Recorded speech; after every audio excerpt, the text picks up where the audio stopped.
All right. Yeah, I click started. And we are live. Ladies and gentlemen, boys and girls, welcome to... Where are we?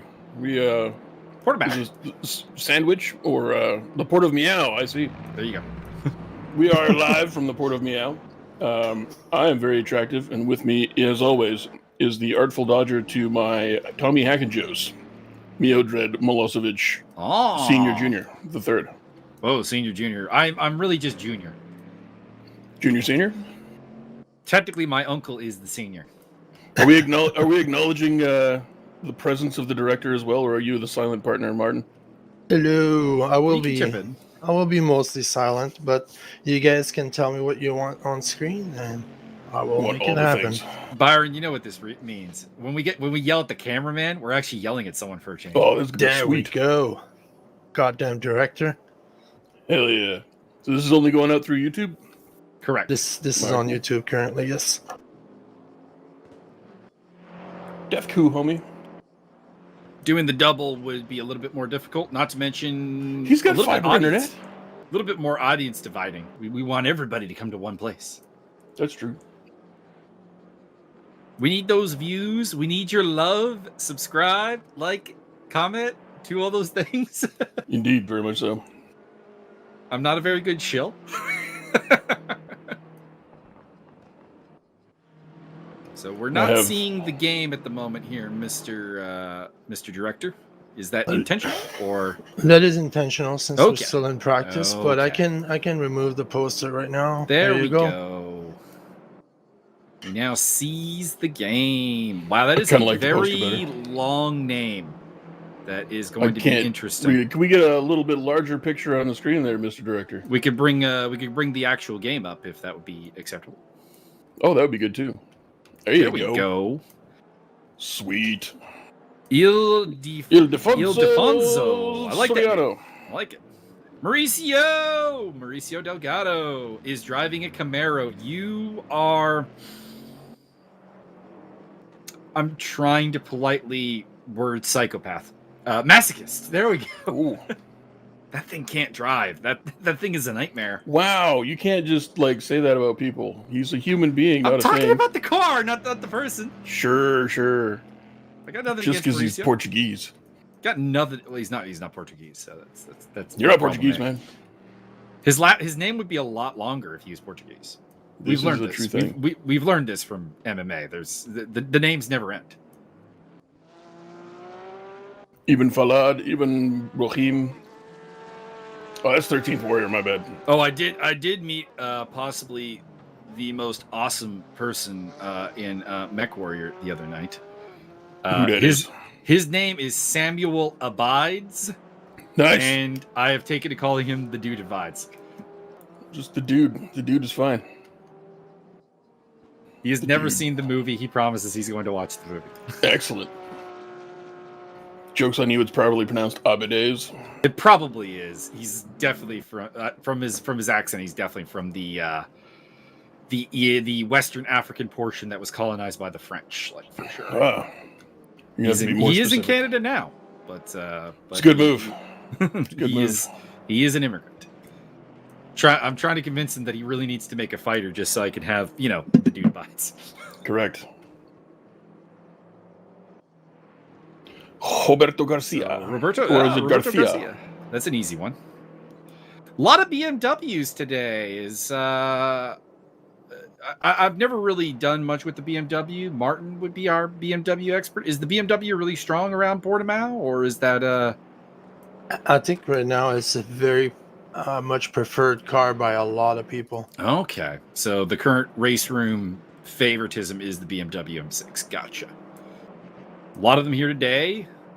Ariel Zatoni. Team is Ariel part of Team ESR, or is he here as part of another team? No, he's not part of ESR. So we got just to go through. We have Chris Johnson. I remember that he is representing us. Correct. I assume James Butler is representing us. Correct.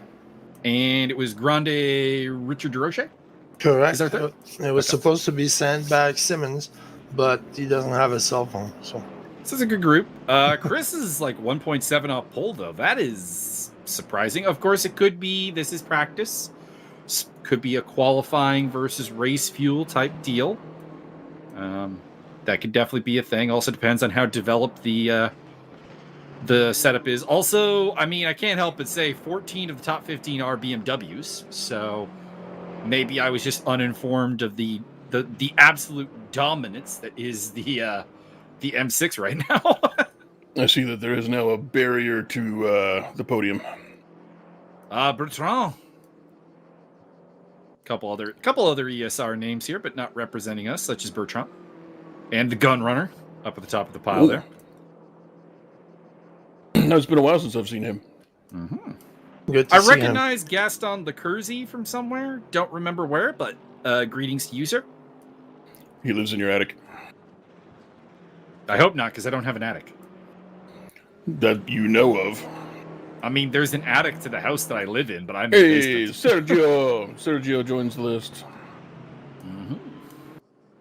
Sergio Mengual, of course, a guy we know. Ariel Zatoni, the franchise is here. The franchise. Mm-hmm. Where's the Fran Club? Hey, we got Larry Foster chat. What up, Magus Martin? Magus and Martin's sound is good. But apparently my sound is just unmentionable. Excellent. Thank you, Larry. Jeez, Larry. Larry, how is Byron's sound? Does he need to go up? Does he need to go down? Lawrence Fosterstein to the white courtesy phone. Lawrence Foster the Fifth Esquire, sir.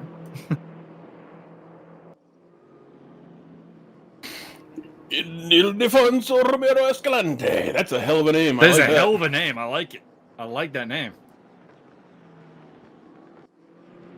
It's the only name that the overlay is just like, yeah, I can't fit this all in here. Like I can't do it.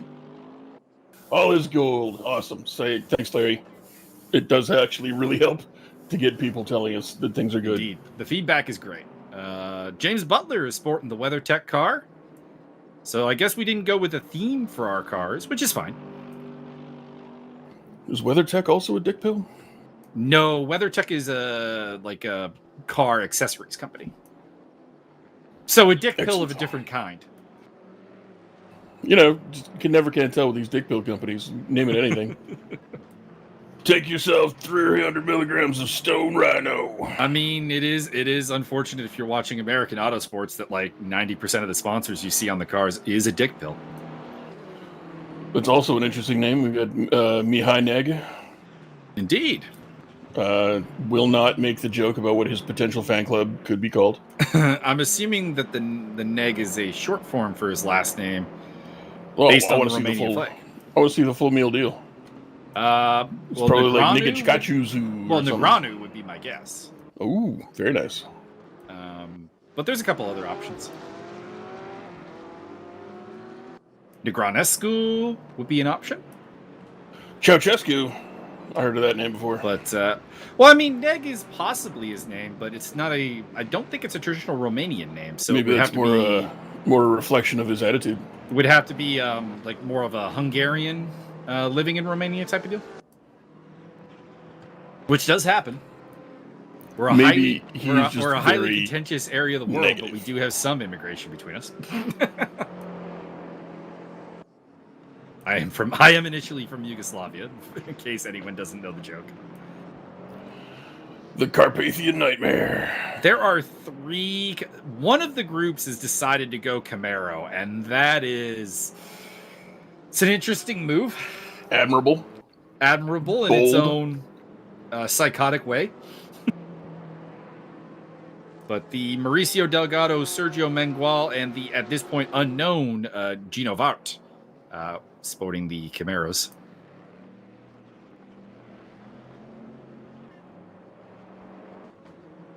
Still in the practice session here, so if you guys hear anything you need adjusted, please let us know, because this is the time to do that.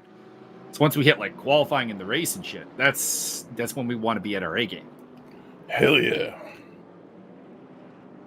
Byron, what is your commentary lubricant of choice today? I have picked up a few things from the Beverage Mart, but I decided to open up with the Moscato California from Barefoot Wineries. I don't know if it's winery is really the optimal word. They're more like wine producer, I think. I mean, kind I of think like that's the Coca-Cola. I think it's technically a winery. They're Still. kind of the Coca-Cola of the wine world. It's just like they just make bulk wine. Mass production. Yeah. So I just had a look. There's 17 BMW out of 28 cars. So Wow. Wow. Well, enjoy it, M6 BMW fans, because that car is not good in real life. So enjoy it while it's good, I guess. Nerf incoming. No, I'm pretty sure that it's actually intentional that it's this strong. So I don't even know if the Nerf is coming. In general, Raceroom has not been married to a real life BOP when it comes to the GT3 cars. I'd like to welcome Lawrence Foster specifically to the Port of Meow. This fine circuit here in Portugal is known for its elevation changes, its flowing nature. Oh, James Butler on the wall. That sounds so good. And I don't really know what else to say to it. It's a track that's attracted a lot of attention lately because F1 made its first visit there this season here in 2020. Oh, that's cool. I like that. Mm-hmm. I can see what the track actually looks like. Mm-hmm. Well, except you don't get the elevation changes, which at this track is really what makes this. It's all uphill no matter which way you go. There's some uphill sections and some downhill. Like you go downhill at turn 1, and then uphill by the hairpin there, which we don't have turn numbers here, so I'm going to count 1, 2, 3, 4, 5.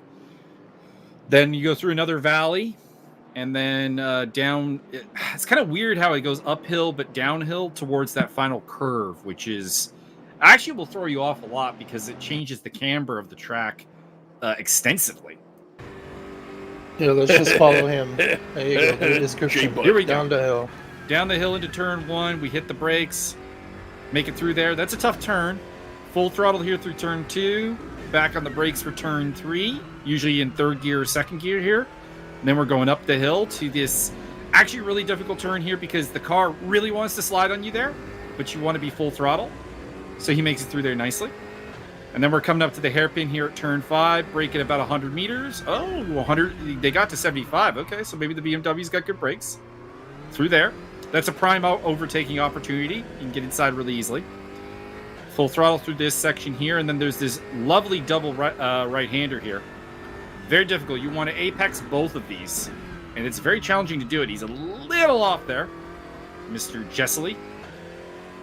Then we head to the sweeper here, which again highly changes the camber. Really interesting. And then this is the most difficult turn on the track, in my opinion. Mess it up all the time. That looks more or less like what you want to do. Full throttle through here again, and then we're back on the brakes. Down into second or third gear, depending on the car. And then this one here is another fairly difficult turn here because it's that camber into the apex. It's easy to mess it up. If you start going wide, you'll go wide for pretty much ever. This is more or less flat, but with maybe a slight lift.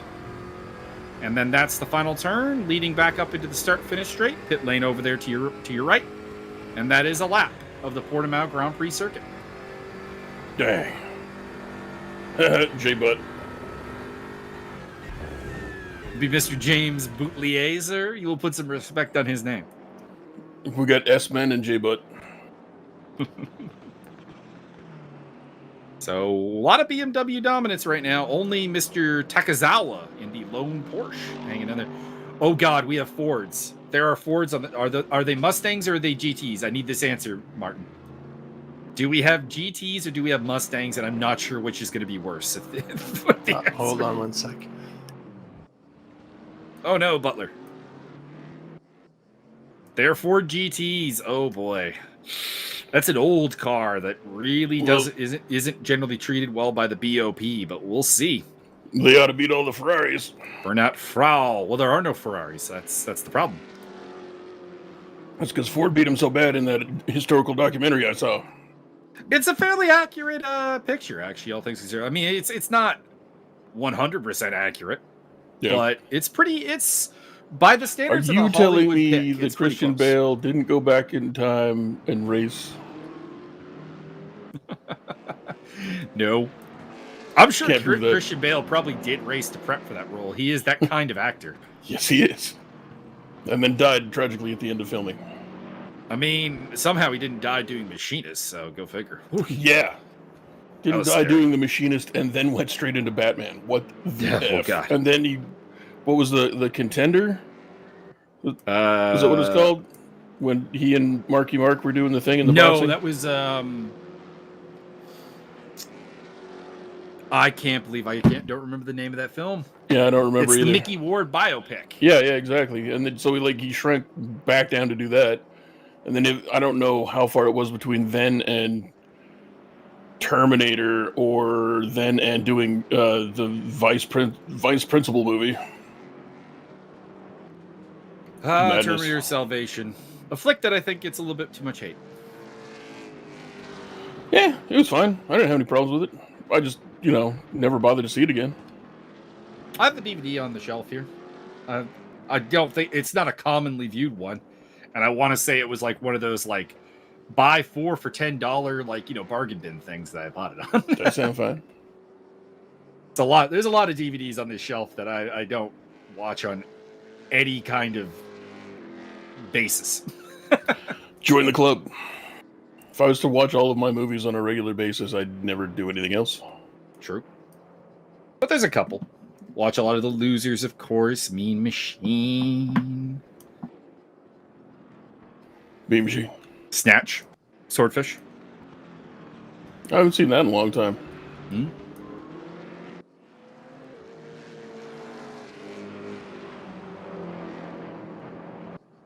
I believe the Mickey Ward's movie was just called Fighter. I want to say that was the case. The Fighter? Mm-hmm. You're probably right. Gaston Lecourcy on your screen. Looking a little shaky. Want to say he's a wheel user, so that's probably a little bit of pain. What's this? What's the server here, by the way, Martin? Or is this one of their local servers, or do we have any idea of the hosting? I believe it's in Spain. I do not know if they're using a server rack of some sort, or I was just wondering, because of course this is a one of the other communities hosting, and we are seeing the Argentinian cars in particular oscillating as if at high ping. That would make sense if the server's in Spain as opposed to South America. There would obviously be problems. Like economic? I mean, economic is part of the problem, yes. If the world's economy was much greater, the world internet quality would be higher. It's more of a general commentary about Spain being in a permanent economic depression. That's what happens when you have some interesting cultural ideas. We'll put it that way. Yeah. But they got food. They do. Alex Valdivieso. I'm gonna mess up so many names. Sporting Ford GT here. Valdivieso? That's what I'm thinking it is. Makes sense to me.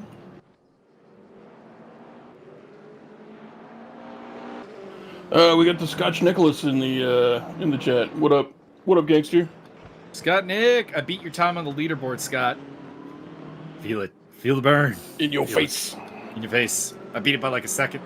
I mean, it's probably pretty easy to overtake his time, what with all the extra weight he carries around. I mean, admittedly, we're racing at Zolder later on today, and I'm going to do terrible. I am not particularly fast and not particularly stable. It's a bad place to be. I did solve the problem of my car deciding it wanted to do a 360 into turn 1 constantly, so... That's handy. Progress. The default setting on the GTR2 Corvette in this game is a disaster on the brakes. We'll put it that way. Before we get into qualifying here, I suppose I should actually get the chat up on my screen so I can watch that. Yeah, maybe. You snub. Don't want to talk to Larry? I mean, I'm talking to him through you telling me what he's saying. Can you guys still hear me? No. That's a lie. Can't hear you. Problem is whenever I'm using the screen that Parsec is on, it just really doesn't want to let push to talk work, which is very annoying.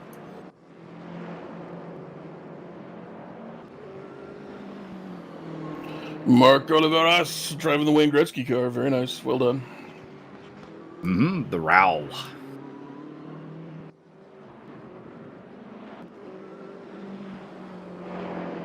I am now reading what is on the screen. So there we go. But which screen are you reading? I am reading the one to the upper left of my main screen. Wow. I really wish it wasn't the upper left, but I needed something to like put the stand on, and unfortunately, that's a bookshelf. So you work with what you got. Byron here has this large, grand room that he can set up in. I don't have that because I got roommates. Well, I mean, if you devoured them and took all of their checks, then you'd be fine. I feel like the rent money would start to really quickly become an issue at that point. I suppose, if you must. Oh, and my lottery saga continues. Oh, hit me. So I spent $21 on a big ticket like 4 weeks ago. So you get four plays and then the extra just for fun. Mm-hmm. That garnered me $20 and a free play. So I play online. So rather than try and get them to send me the $20, I just plowed it back into tickets. That also garnered me $20 and a free play. So I put that back into tickets. That got me 2 free plays. And those 2 free plays got me $20 more. So I plowed that back into tickets. Nice. Let it roll. And no one's won the jackpot yet, so it's up to $50 million. Nice.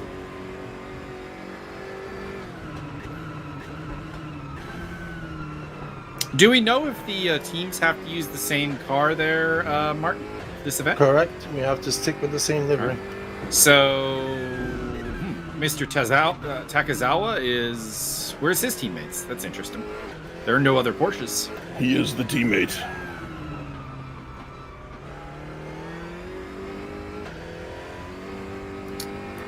It's a bit interesting that anybody went with Ford GTs and Camaros for this event. The Mercedes makes sense. The Porsche makes sense. The BMWs apparently make a lot of sense because they're the favored car. No Audis. So that racism continues. No vets. No Studebakers, which is really, kind of... Well, there is no GT3 Studebaker. So. That seems even more pathetic. You guys are just really racist against things that are cool. All right, I have posted the video link around, and we have way more. Well, 3 times more viewer. We went from 2 to 6. I see 7. Good. Make sure to give us the big old thumbs up there on YouTube. Otherwise, I'll find you, and I will give you a wet willy. He's a very big man. That wet willy will hurt. I'll use my big toe.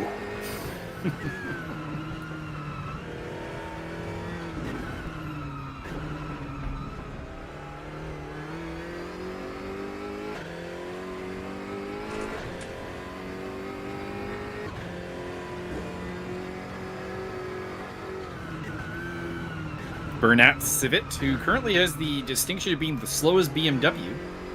So get on it, Mr. Bernat.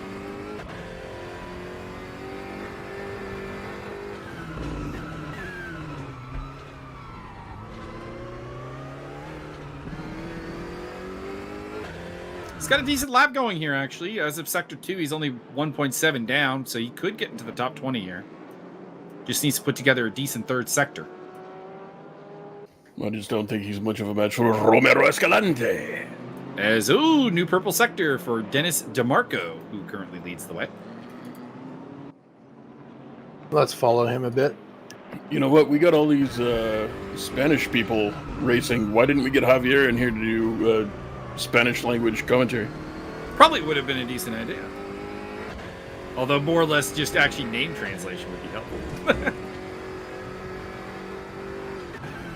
Hey Javier, can you tell this guy in Spanish that he's a goat fucker? Oh yeah, no problem. DeMarco lost his advantage there in Sector 2, but he's still got a good lap going here. 169 off pole, or top practice time, I guess. We're not at the pole.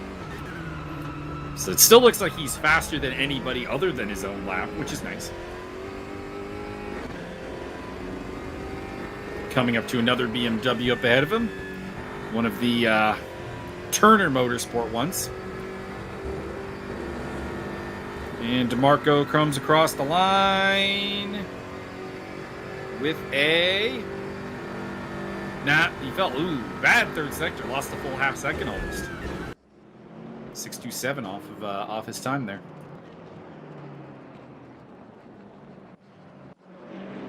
Just can't compete with Romero Escalante. Well, he can, but we're in the fan club for Mr. Romero Escalante. See. Down in 13th place there. Unlucky 13, but it'll be lucky today.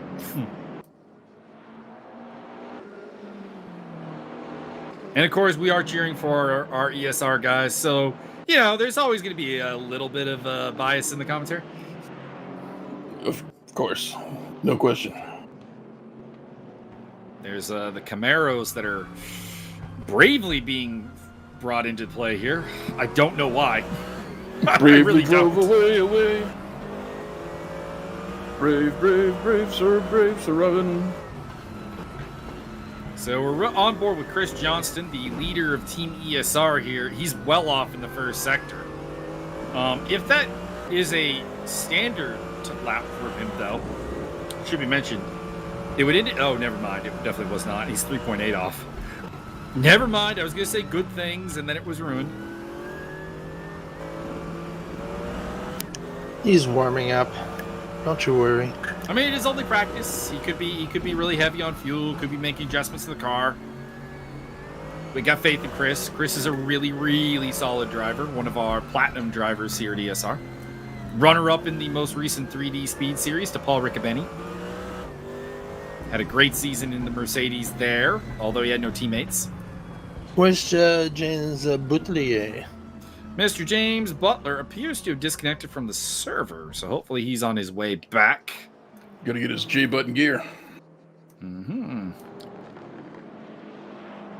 Somebody just popped into the top end of the field there, but I don't remember who. I think it might have been Bazzani coming into fourth place. Your boy Ricardo Derucci showed up, but unfortunately being beat by Aubrey Plaza. Oh boy, that's not a good place to be. It depends on what you're into. I mean, we've only got one person who hasn't qualified, or this is still just practice, isn't it? This is still practice. practice. Then never mind. I forgot. There is, so all of our boys are sporting the number 50 WeatherTech car, so it'll be easy to spot them. In the wall. Well, they're also the only Mercedes on the track, so Also also makes it very easy. Easy for you. That's true. You have a hard time telling the car's apart. For all I know, that's just a Porsche that somebody kind of squished the nose down a little bit. Does not drive anything like a Porsche, I will assure you. And you would know. All right, into qualifying we go. Oh, so it looks like we got the rolling qualifying where we won't see any other cars. That's interesting. That's crappy. I mean, it's a way of doing a short qualifying without traffic getting in the way, which, I mean, can be advisable at times. It's only a 15-minute qualifying with a lot of cars on track. Could be a definite problem. So here's the man who is fastest in practice, Dennis DeMarco. So presumably he's our favorite to take pole position as he was a full 4/10 up on everybody else. But the question always comes, is this was he working on a qualifying setup, or was he bringing a practice setup to the table? And if he was the only one of the top guys doing a qualifying setup, this could be a lot. Oh, no, he abandoned the lap. Okay. So problems for him. Abandoned ship. Okay, sorry. I swapped to the gun runner. All right, Mr. Zarai Garunian. Not racing for ESR Day, but he's competed in ESR events in the past. We're aware of the gun runner's strengths as a very, very solid qualifier, amazing hot lapper. On par with a Mike Stopmill, honestly, on a one-lap pace. Doesn't usually have the consistency, although that could just be internet related. And we'll see what he can do here today. Especially if the server's a hell of a lot closer to his house. It's true. We're seeing him on a European server, so this hopefully will help out.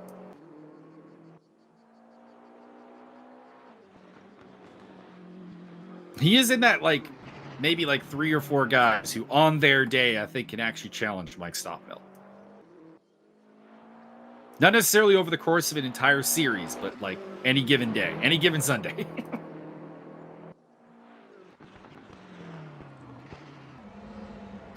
No. Scott has made an interesting comment in chat about it, real-time moderation and professionalism, and I think he forgot that I was here. Speaking of real-time moderation, we might need you tomorrow, Mike.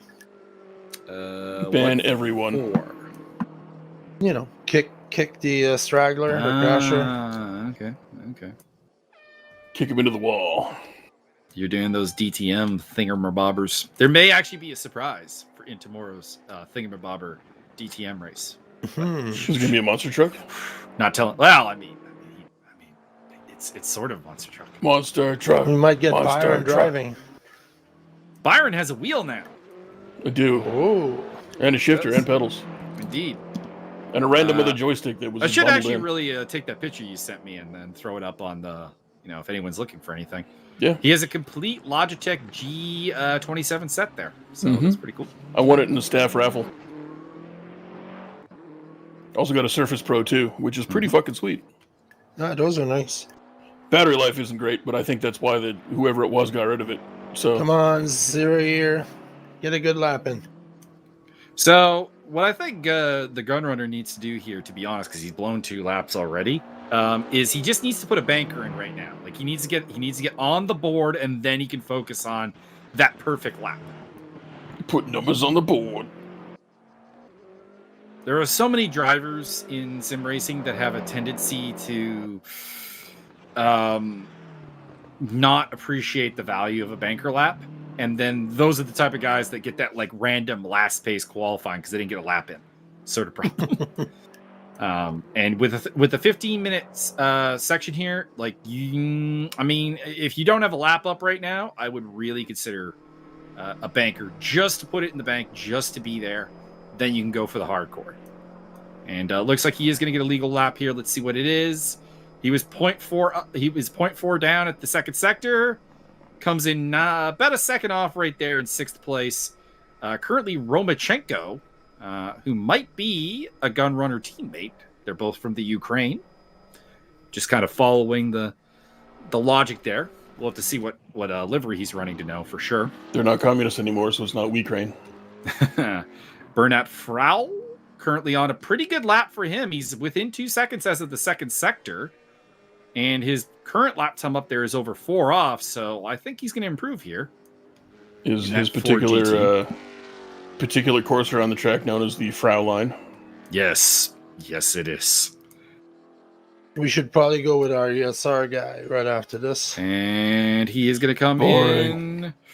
Ooh, so that third sector is really rough for the Ford GT, it looks like. It looks like they're reasonably competitive through 1 and 2, but they're not able to bring it in 3. Atomic Plaza comes across the line, and yeah, same there. They're losing over a second in the third sector, which is definitely a problem. Because if there's one part of this track you don't want to be weak on, it's the end of the track. There's a lot of overtaking opportunities here. Thomas Centeno. I am leaving the console for a little bit. Be right back. I will set you guys up with the secondary TV cam. Centeno comes across the line now, 6th place. Good lap. 1.1 off pole. Looks like a 2-man fight for pole between Romanenko, Romanenko, pardon me. I always like to throw that Chenko in there. That's because you're a racist. Well, no, it's because there's so many hockey players. Oh my god. Because you watch too many Lomachenko fights. That too. Oscar Solis has arrived, so it looks like we do have a second Porsche. That's good. Not seeing their third teammate if they have one, but maybe he's here. Pretty good first 2 sectors there. He's within a second as of the end of the second sector. What can he do here in the third? And the answer is not great. So it might not be that some of these cars are weak in the third sector, but maybe it's just that BMW M6, or at least at the very least Romanenko, is exceedingly strong in the third sector, because it doesn't look like anybody's keeping with him. Like, they're losing. I don't even mean like the normal amount of ground. I mean like everyone's coming up here with like a reasonable shot here of a decent lap after 2 sectors, and then just it falls the fuck off in the third sector. Like you see right there, Sergio Mengual lost about 3 seconds in the third sector. He's only 5 seconds off overall. So like 60% of the time in the third sector. Romanenko is currently almost 100 100ths of a second ahead.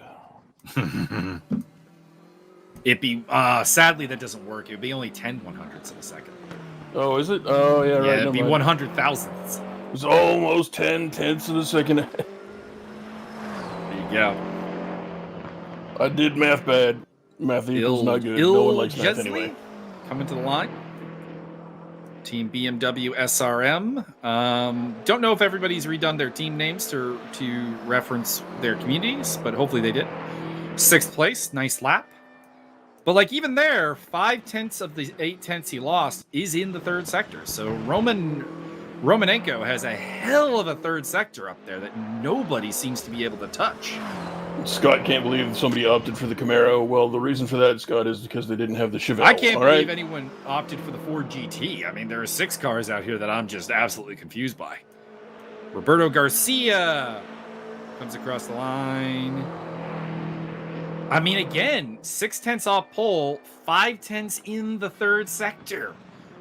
I mean, if we had our cameraman here, I'd demand that we see what get us an on board with Romanenko through the third sector if you can, because he is absolutely beating the shit out of everybody through there. Romanenko, he's in the pit or stop. Excellent. Yeah.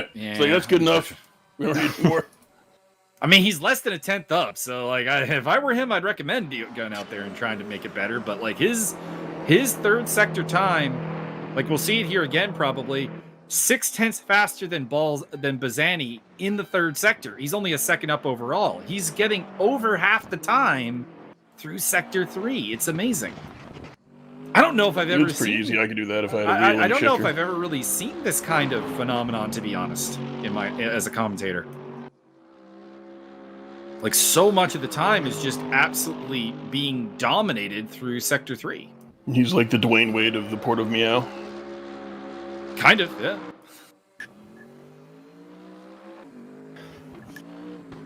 I mean, apparently the BMW M6 is really, really favored by the current GTR 3 BOP. And that's what you're seeing here, basically. So how are we liking TV camera number 2, which is what it's been for the last couple of minutes? I think it should be all helicopter cam all the time. All right, helicopter for Byron. Yay! And it crashes into the stands. So we're down to the last 5 minutes here in qualifying. So everybody's pretty much got a step on it now. Everyone's got their bankers in. This is the time to bring out that lap of a lifetime. Once again, dominates by the BMWs. The top 14 are M6s. Holy crap. Takazawa in the Porsche is the highest non-BMW. No offense to all the BMW guys, but I am cheering against you. Like, correct. You've established a massive underdog here, and I can't help but... Oh, no, Chris. That's a spin. You spin me right round, Christopher right round. So how are our ESR boys doing? Not great is the answer. Chris is in 22nd, 26th, and 27th for Richard and Butler. It's all right. We're just going to claim Garunian and Machuca as ours. The Camaros are looking bad, though. They're 1.5 seconds off of anybody else. That's going to be a rough time for them. Byron, 10th place. 10th place. It's your boy Magalish. That fat Puerto Rican. I can't believe we didn't notice that until now. Pedro Magalish. But I don't know. Can you walk away from a man like Pedro Magalhães. Magalhães.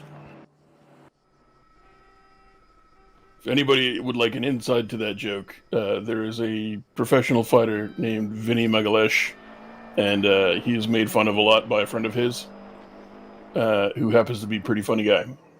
Mm-hmm. And they did a whole skit about the scene from the coffee shop scene from Heat, and instead of "Can you walk away from the score?" Is "Can you walk away from a guy like Vinny Magalhães?"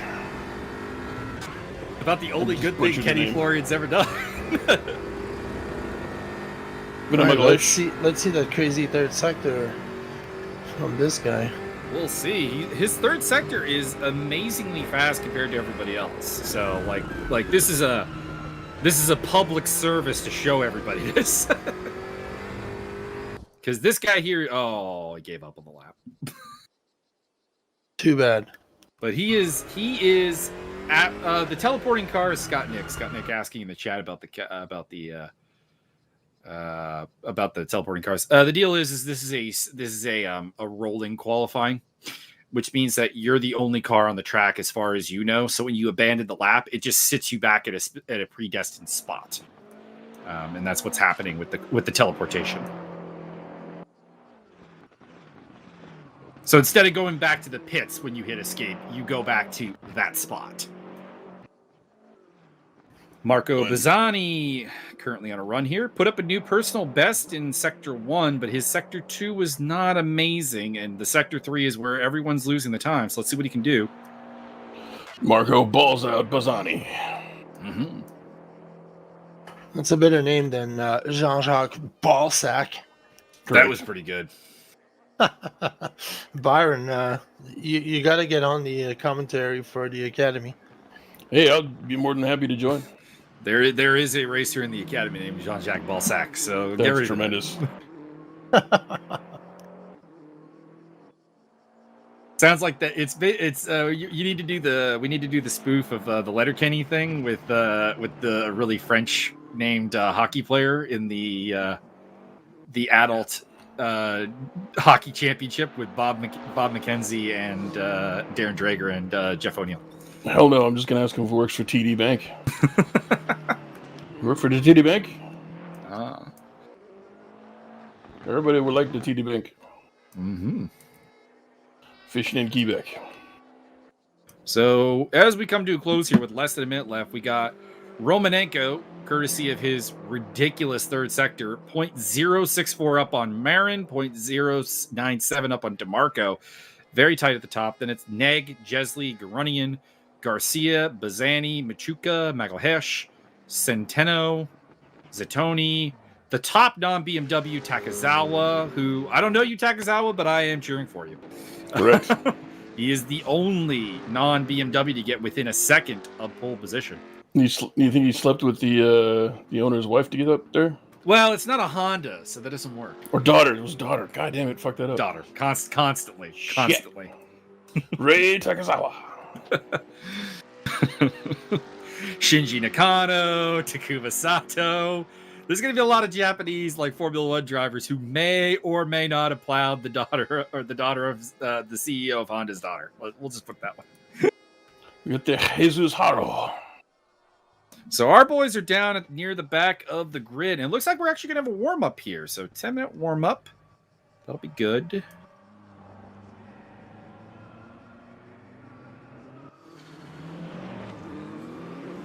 I mean, no game does a super great deal with high pings, unfortunately. I would say, yeah, I mean, there's the iRacing disappearing cars approach. Raceroom does have some disappearing car approaches for really high ping. But, I mean, it's the unfortunate nature of the beast that when you're dealing with across the ocean type of deals, you're always going to have some significant ping problems. It's better than having M1 Grand ping problems. Garanian is saying hi in the chat. Hey, Gunrunner says this is going to be an interesting race with all the aliens ahead. So, and I have to agree with looking at him and the franchise not being near the front of the pack and Chris Johnston being further back, this is a very talented field. Just don't worry about it. Just put them all in the wall for us. It'll be fine.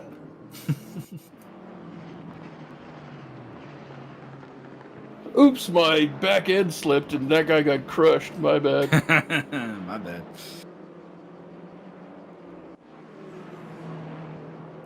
Martin, could we get a summary of the rules for this upcoming race, please? No eye gouging, no fish I sent hooking. you a quick link to the channel, not the channel, but the site where you can see the hot lap, and there is also the rules under information. Let's go there. Practice was 30 minutes. Classification was 15 minutes, although I did not see anywhere any notes about rolling qualifying. It says warm-up is 5 minutes. It may just be their standard approach to the matter. Yeah, it says the warm-up is 5 minutes. Unfortunately, looks like it's 10. Somebody made a mistake there. Race is apparently 2 40 minutes race, and the second race is inverted grid, but again, it doesn't say how many. Is it the entire field? This is madness if they do. We'll find out. Well, Camaro's at the front if it's everybody out, that's for sure. Apart from that, let's see, we have scoring, which is 50, 46, 43, and that goes down to 12th place, who gets 23 points, which is interesting. It looks like they stopped at 12. That would suggest maybe a top 12 inverted? Yeah, it says market stall. Oh, wait a minute. No. It goes all the way down to 36. 36 with 1 point. 23 to 36, you get 1 point. I do not know what if there's a difference in the second race there. Although, here's an interesting information. 15 incidence points per session. If a rider reaches that figure, he will be automatically disqualified. Ouch! It's a bit low. Oh, to be honest, considering, of course, for those who are unaware, I mean, we're talking about incidents being like even just a simple running wide is considered an incident. So this is gonna be interesting. All right, so sanctions that are applied to the race, against this rough translation in English here, for leaving the track 2 seconds every 3 incidents. Slow. That's a slowdown. I'm not too sure. Slow down for getting the wrong route. Shortcut, detours, disabled zone. 3 seconds for every 5 incident. Stop and go for unjustified stop on the track. 20 seconds. Slow down due to loss of vehicle control is 1 second added, and a drive-through for not respecting the pit lane limits. All right. So it looks like it's going to be drive-through settings on the server. Well, it could be they also just have someone watching to apply penalties, of course. It is very possible that they will be live moderating it. Yeah, it will be very interesting. Somebody going to get spanked with a big stick. It's definitely very interesting to use these kind of things. Scott Nick would like to say that he has a way to balance the field. Wish we could use a setup where someone is forced to use Martin's tires from race 1 for race 2. Yeah, give him my tires on race 2. That'd be great.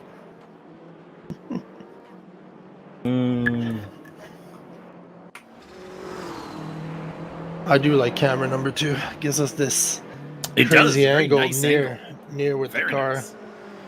The only problem is at some point it kind of gets stuck behind the track on turn 4. Going uphill there, you'll see we get the barrier, and well, it's too bad. Mm-hmm. There's obviously a Gallagher machine operating in the pit lane there. I heard it. Pew, pew, pew, pew, pew, pew, pew.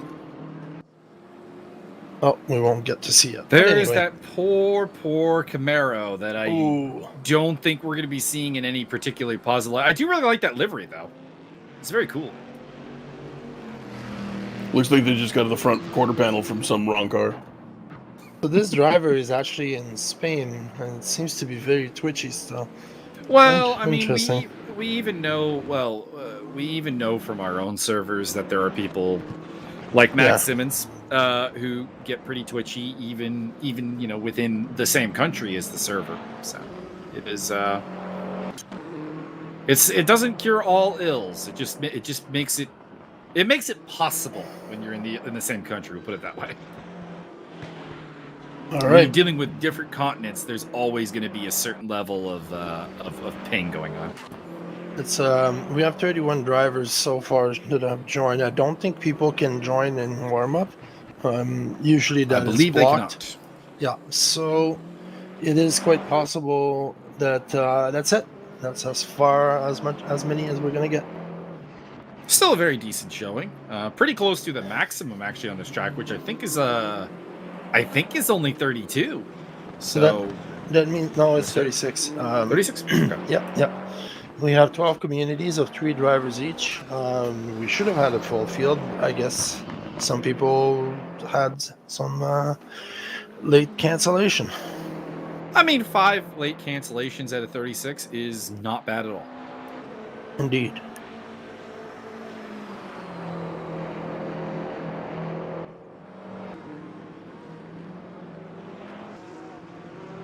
I'm gonna stick with him here just so that you can see what. Oh, He's stopping. and he's stopping. Of course he is. All right, let's move with someone else. So interesting enough, Mihai there. Neg and Mr. Michael Harris are on the same team, so presumably in the same community, Brazil and Romania. So That's this is the problem with camera 2 right there. You just saw. I mean, admittedly, you don't really miss much. That's not a turn where anyone really should be looking for overtakes, so it's not too bad. It's not like the Spa camera problem where it decides to wander through the woods through Pouon, and it's like, that's a key overtaking location. What are you doing?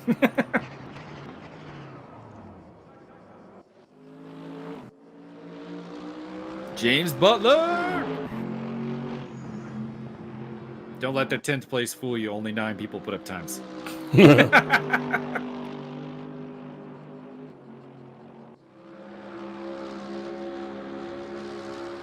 All right, remember that you can call in for the track map anytime you want.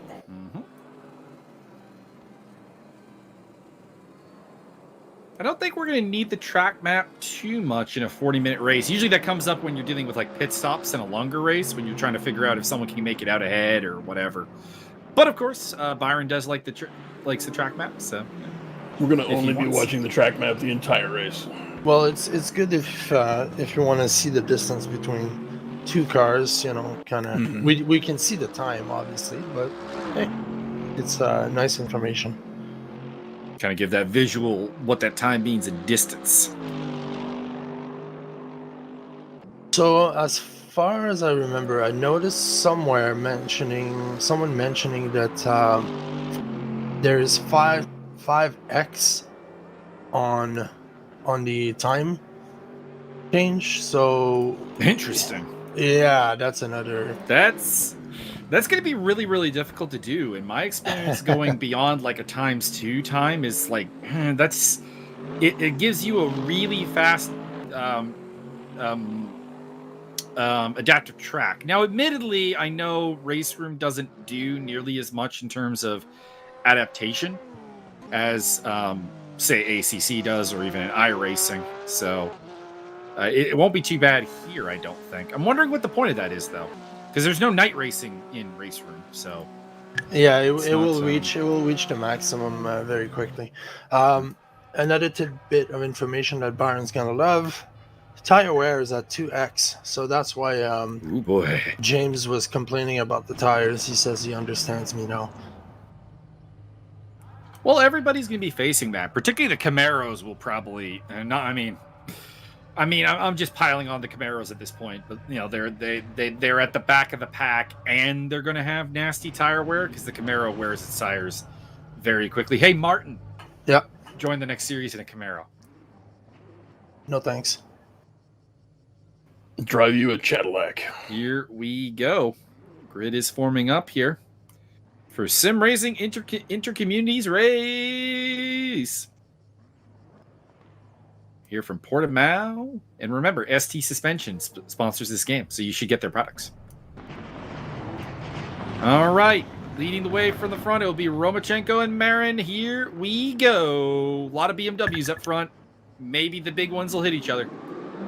And we are off. Already got some bumping in the back. Got a little bit of action in the background there. Mihai Neg is looking to make a move up the inside. Trying to get himself onto the podium there against Ricardo Marin. Marin got off to a terrible start and just slipped way back. He's not only lost out to Neg, but he also lost out to DeMarco.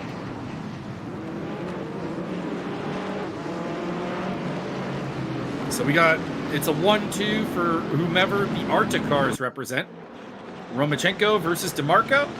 Neg in third place. The gun runner making his way through somebody out there. I think that was Marin. From front row to outside the top 10 in one lap. It has been a terrible day for Richard Marin. I thought it was Ricardo. Pardon me. Pardon me, sir. Just Richard. But he's back down into 16th place, and he's got your favorite, Romero Escalante, on his tail. Romero Escalante. The gun runner's up into 5th place, and his next target is Garcia. Interesting to note, Garcia is teammates with the man in 3rd, Mihai Neg. So does he play the rear gunner against the gun runner? Next up to bat, Noma Garcia Parra. We got a little bit of a team thing going on here, though, with with 1st and 2nd being teammates, and 3rd and 4th being teammates, and teammates in 5th and 6th place. Or 5th and 7th, pardon me. There is the gun runner, and already the top 3 are making a run for it. So is Garcia going to do the rear gunner thing for Neg, or is this just the natural pace of things? And what can Richard Marin, who's lost 16th place to Romero Escalante, do? They're Top probably just gonna ESR start throwing man grenades at the at each other. moment is Richard DeRoche in 21st position. We ride on board, on the back wing of Dennis DeMarco, who is in 2nd place, was the fastest in practice, but was unable to replicate that in qualifying. He is 0.8 off the leader, Romanenko, and about a half second ahead of Mihai Neg.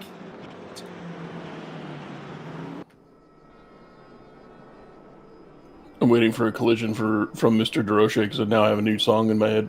Oh. Oh, Ricky, you're so blind. You're so blind. You hit that guy. Hey, Ricky. There is a lot of battle forming up about the directors yelling at me about 5 people that are really close. Well, it's all tight right now. We're still in the early stages here. Lap number 2 as Gunrunner gets up the inside of Garcia for 4th place, at least for the time being. Ha-cha-cha.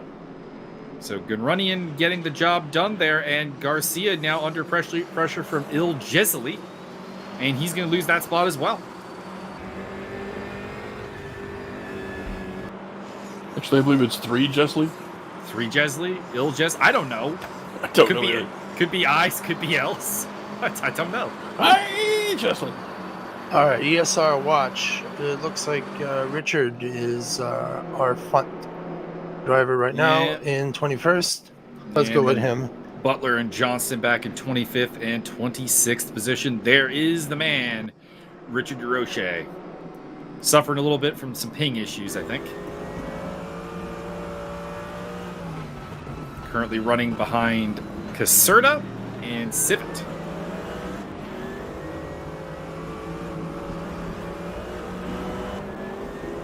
I haven't seen anybody sporting Caserta's livery, so he might be a loner in this race. Don't know. Up the inside, there goes the Porsche. Come on, Takazawa. Get him. Oh, no, that's not Takazawa. That's Solis. Nope. Takazawa's higher up in 9th place. Yep. They seem to be roommates. Mm-hmm. Teammates in the Spark Absolute cars. I do really like that livery. It's very nice. I'm going to move to Marco Bazzani, who's quite close to his opponent right here. He's on the tail of the franchise. Francisco. Come on, Fran. Your surrogate ESR.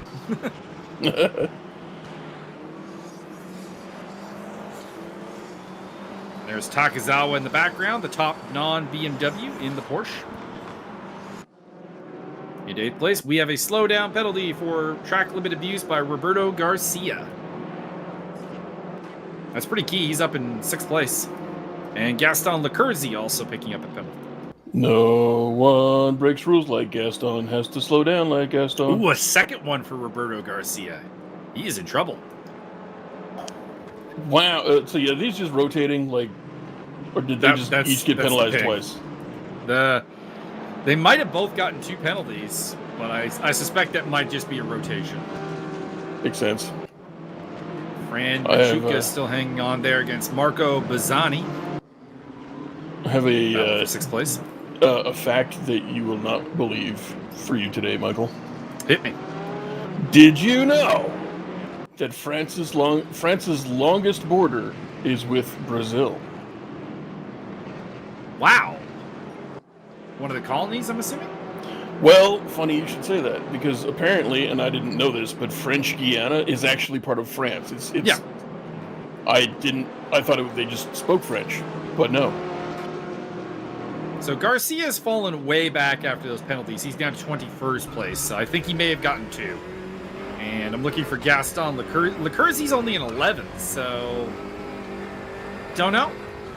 That field is really close. Everyone not far. Except for our boy Romero Escalante. He's in 30th place and way at the back. I think he hit a kangaroo. Might have. Maybe he got into it with Garcia. Don't do that. So to Scott and Larry, I will avoid going on board with Twitchy Car as much as I was going to mention that I may or may not be getting seasick from that nonsense. Mm-hmm. If they have to drive like that, I would have a bucket right next to my rig. If you're going to go on board with someone, pick someone with a Spanish flag, I think is really the only way to go with this.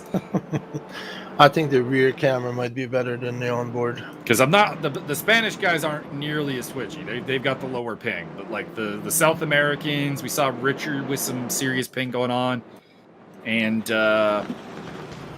well, Butler looked actually pretty stable. So maybe Europe in general is a possibility, but anyone across the Atlantic Ocean I think is probably a bad call.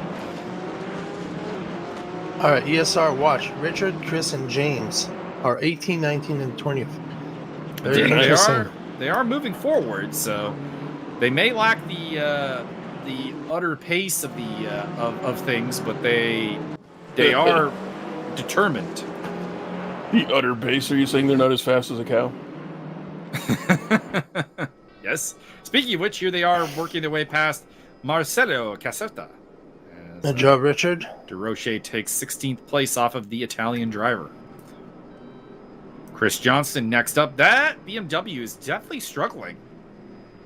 So we'll see if they can get through. There's a BMW on their tail. That is Civit. I'm sorry, I don't remember your first name. Or Civit. He's probably Civit.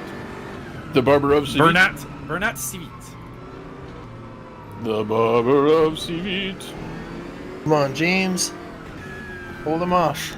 And Butler is doing the Mike Magus style of defense where it's, I'm ignoring you, so do what you want.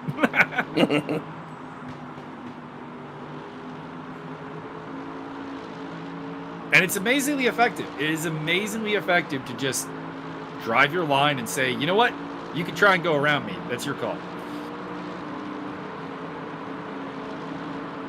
Can we get a quick look at Romero Escalante, Martin? I have a theory he might be in the pit lane.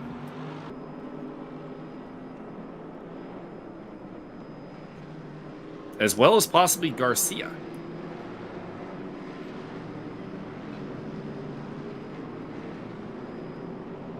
All right, what position is 29th and 30th. Oh, well, they actually quit. There we go. Yeah, Roberto Garcia. No, Garcia's still there. That's a car receiving a pit stop, so he's just got damage. Well, there's your problem. He's got a big old hole right behind the tire. It is indeed game over for Romero Escalante. He is done. Garcia rejoining the fray. That's a big blow. They're teammates, so that community is is going to have a little bit of a problem. Bernat Civit getting a slowdown for track limit abuse. That'll help out the ESR convoy. Caserta has dropped way off of them, though. So something is wrong with Marcelo Caserta's car. And I am seeing some pit lane possible requests. So do we have a pit stop here? I don't know. Well, with the 2X tires, maybe some are really struggling. Well, no, I mean the mandatory side of things. One of the BMWs off the track there. That was Caserta that was off the track. Okay, that's why he's dropping so far. So Caserta's out. He joins Romero Escalante on the sidelines. How does it feel to be Jesus Yarrow right now, who is currently down in 25th place in a BMW, and that's not a place that M6 wants to be? And I think I can confirm that we do have mandatory pit stops because DeMarco's been in and seems to have served his mandatory pit stop. But I think that's a little bit early, to be honest. He's going for a heavy undercut. We'll see how that goes. You are correct. We can see it on the director right there. We have the icon for the pit. All right. Well, my apology. It's an interesting move for DeMarco. He's going for a super undercut. We'll have to see how that plays out. Marco Bazzani. Scott Nick in chat wants us to have a pit lane reporter. Unfortunately, I tried that and I ate all the corn dogs and then had a nap. We'll try to keep up with pit lane action, but we make no promises. Stop-go penalty for Bernat Civit. Overtaking under yellows, my favorite. Oh, the guy handing out the penalties for this. You, my friend, you are the superstar because God knows Mike Magus loves the penalties for the undertaking under yellows. Those in ESR will verify. I come down hard on the yellow flag bullshit.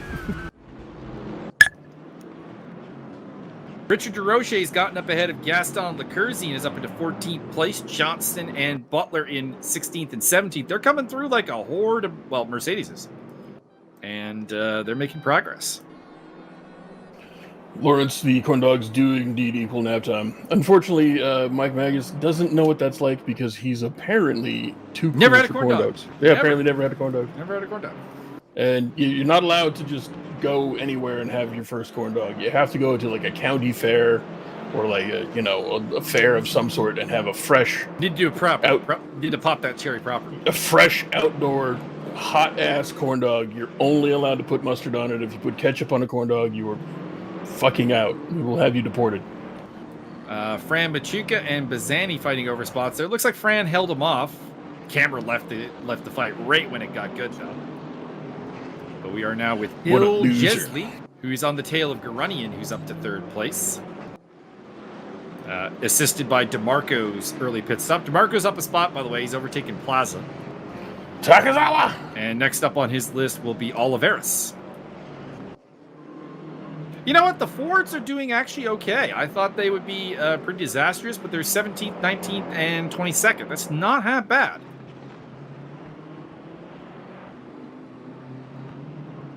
Looks like Bazzani might be in the pit lane, judging by his drop. He's either off the track or in the pits. Take your pick. We'll see if that pit stop indicator goes green, and that will answer our question. Stop-go penalty. Dennis DeMarco overtaking under yellows. My goodness. That's going to hurt him because he really needs to get moving. He's on that super undercut strategy.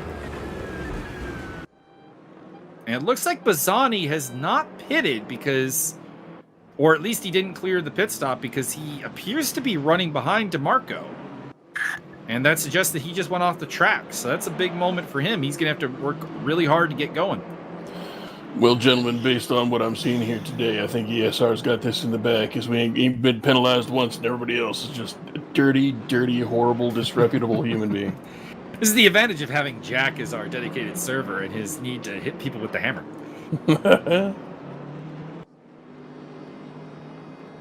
Mark Oliveras makes the move and up into 20th place. Looking at the pit lane to see if we got anything. I don't think so, though. I see Escalante, Caserta's in the pit lane, but they are out of the race, and that is not concerning. Ray Takazawa, slowdown penalty for track limit abuse.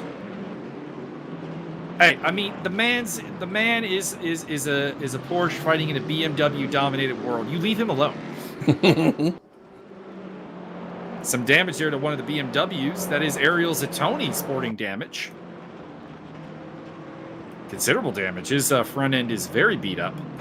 As Richard Marin has gotten his way back up into 8th place. We'll see what he can do.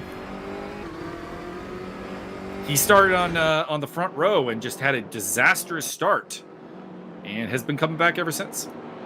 I just realized that making his way up. Gino Vogt has served his pit stop and joins DeMarco in the Good to the End club. And indeed, the Mercedes crew is moving up, although Richard DeRoche has slipped to the back of the Mercedes queue into 18th place with Johnston in 14th and Butler in 15th. So maybe some problems for Richard. I just realized that Takazawa is a Japanese person driving a German car. If he's wearing anything Italian, it could be the ultimate in Axis powers. I mean, the problem for the Japanese in this game is they don't have any Japanese GT3s to drive. Racism. Well, it's the problem if you really think about it. Like, there are... DeMarco's out! DeMarco is out of the race. Dang. He has quit after receiving that penalty. Temper. He got the penalty for cutting the track, overtaking under yellows, and it appears that he's decided, fuck your shit, I'm going home. Oh, Richard is switching majorly. We've had a number of pit stops taken. Mihai Neg has been in and out of the pits. Tony Magalhaes. Civit has done his pit stop. Chris Johnston up to 11th place. Next on his list is Gaston Lacurzi. Drive-through penalty for Magalhaes. No! You can't do that to our Brazilian. Scott Nick has given us the expert commentary on rage quitting. In his astute opinion, that there was a little bit of anger. Well, Scott Nick, Scott Nick doesn't rage quit. He's really just protecting us from his own driving when he's angry. That's what it is. We've also got confirmation that Larry Foster is from Tennessee and therefore is officially Hickok 45.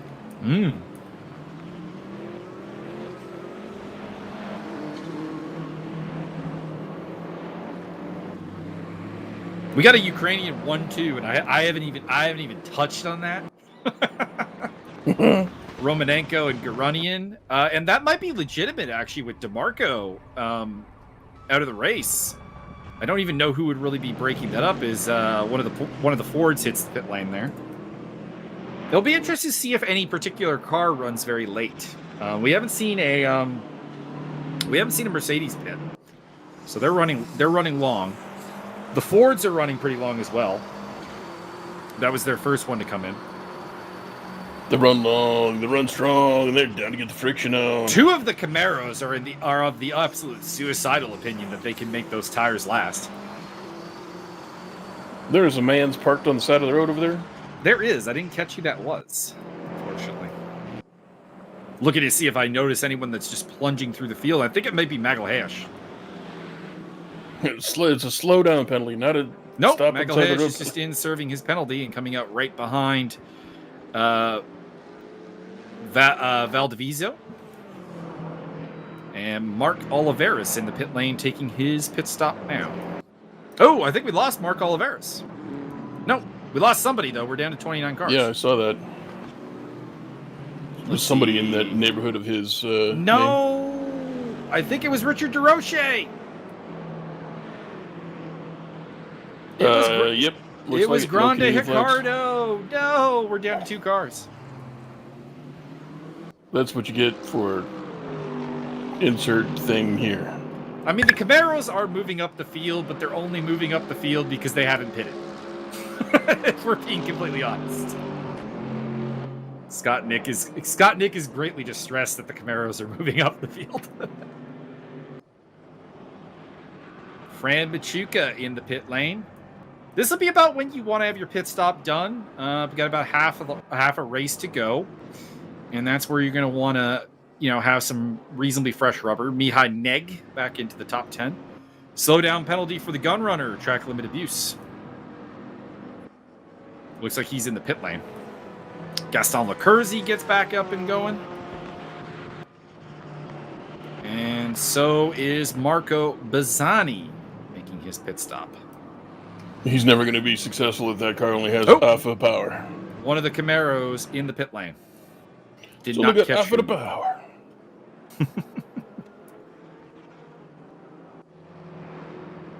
There is Mauricio Delgado in the pit lane, and there is his teammate coming in as well. Mr. Sergio Mengual. And their other teammate, Thomas Genovet, out in 20th place at the moment. So the top 8 have not pitted yet, and that includes Johnston and Butler.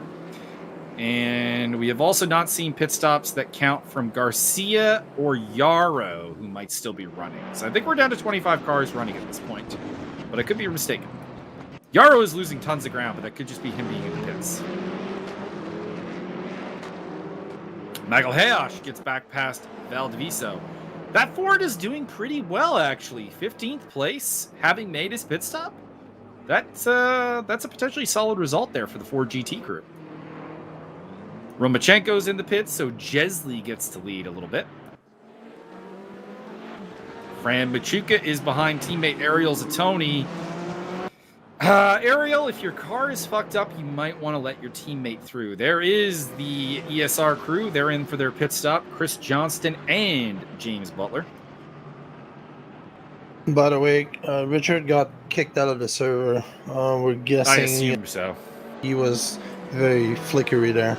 Yeah. Probably got caught with 500 plus ping. And he's mentioning that the here is having some problems. It understeers like a B, and it snaps oversteer when you lose the rear. I mean, very hard to catch. I mean, the only thing I really can say is that proper testing of a car would allow you to discover that. Like, I mean, I ran the Mercedes AMG in the most recent Raceroom GT3 big series fight going on here. Well, big move by Ray Takazawa, whose front end is a little fucked up, as is Ariel Satoni's. But Takazawa back up into the top 10 in the Porsche. It looks like Garunian is out. He is in chat. Said he had huge lag. Lag spike. Yeah. He's down in 27th place and is out. It's all right, Garunian. We're pretty sure you won the race anyway. Can we get a look at Yarrow, 25th place there, Martin? I'm curious as to whether he's out of the race or not.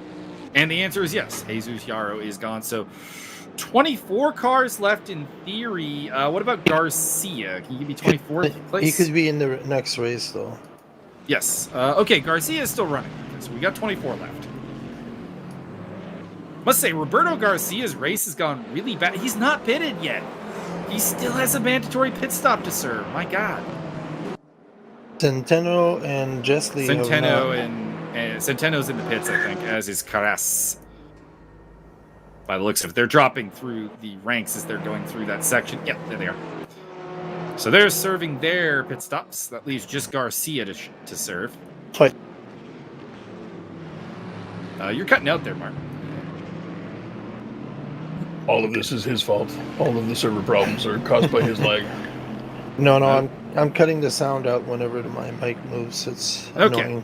So we got the pit stops outside of Garcia solved, and no offense to Mr. Garcia, you're not racing anybody, so this breakdown doesn't really come for you. Romanenko leads from Neg, Jesley, Marin, Barrier, Machuca. Takazawa is the top non-BMW. Zatoni, Centeno, Lecurzi, Carras, Magalhaes. Despite the drive-through penalty, Magalhaes in 12th place, with Chris Johnston right behind him, top ESR man. Bazzani, Valdiviso is the top Ford. Butler, Frau, Gitavart, Oliveras, Delgado, Mengual, Civet, and Plaza, your top 23. There are two cars actually legitimately behind the Camaros, and that is Plaza and Civet in the BMW and the Ford. You're going to turn that Frau upside down. Although I must say that Civet has had a couple of penalties, so I don't necessarily blame him for... Well, I mean, I blame him for being back there because he took the penalties, but But as a general note, I think that's not pace related. Oh, somebody's trying to steal a car in the parking lot. Bertrand Barrier. I think that's a team running in 3rd, 4th, and 5th. Jesley, Marin, and Barrier. And if so, that is very impressive. Getting 3 of your cars in the top 5, that'd be very nice. I just saw 3 of the same livery running around together, so, it'll be interesting if we get a confirmation on that at some point, but it is there.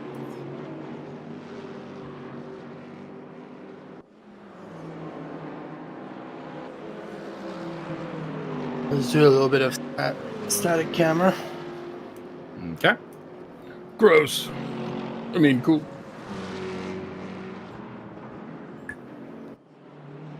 Well, keep in mind, Larry, we are dealing with a little bit of lag on our commentary, so it might be like a tad bit behind.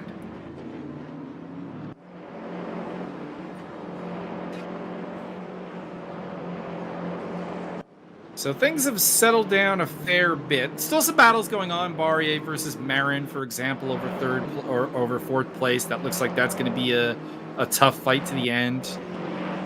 A couple of other reasonably close. Centeno versus Atoni might turn into something very nice.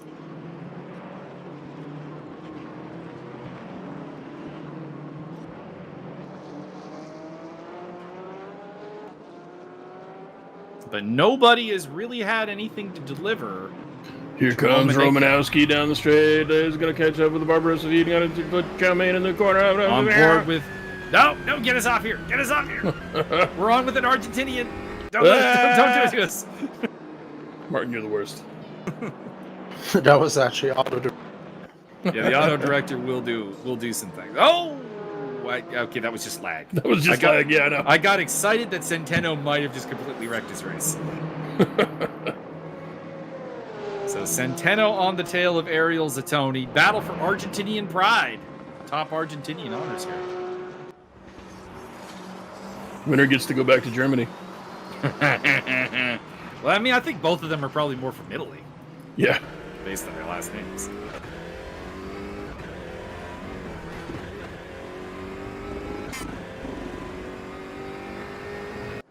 It would have been nice if everybody had put their community name and their team name, or if that was enabled on our commentary. Check that for next time, Martin. That would have been good, you're right. Team names would help. I don't really care that they're running Turner Motorsport. I'll identify the car, or I won't.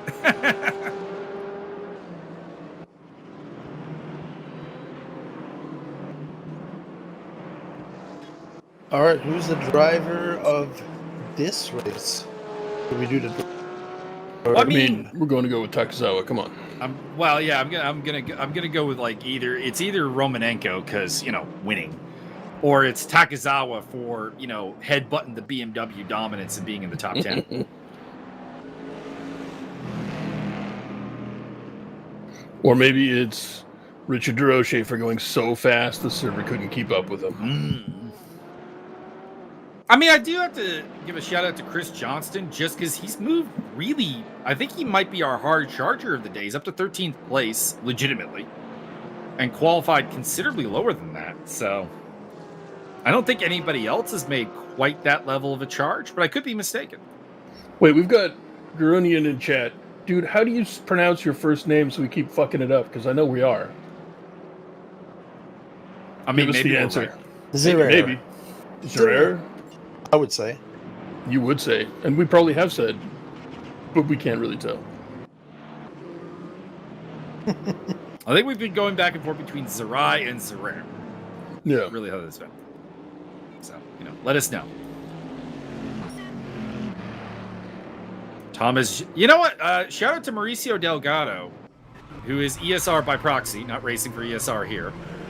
But he is up to 19th place in that absolutely god shit Camaro.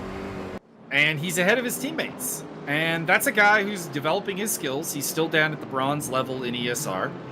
And it's just nice to see him doing well.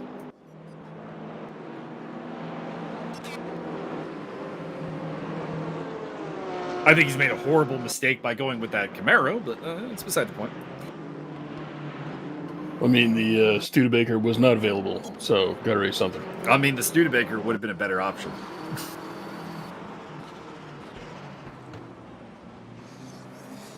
This is one of the very few fights here. Barrier and Zacconi. Barrier was up battling for a top 5 spot, so I wonder what happened to him. He's back to 7th now. So he's had some kind of misadventure.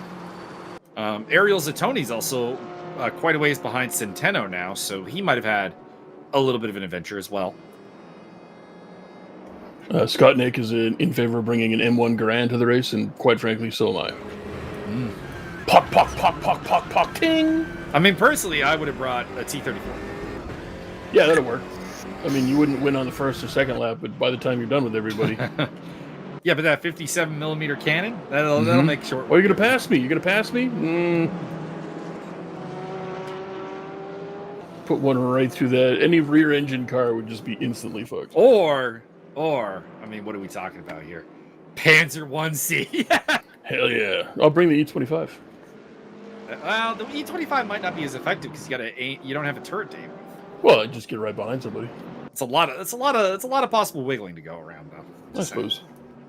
And you don't need the E25 gun. I mean, the machine gun will penetrate these cars. That's true. That is very true. Oh, I saw this on the historical documentary, and the Ford GT is going to overtake here on the straight. That's a BMW, though. There really were no BMWs in that movie. Well, that's true. Thomas Ginovat on the tail of Mauricio Delgado for top Camaro honors. Top American muscle honors.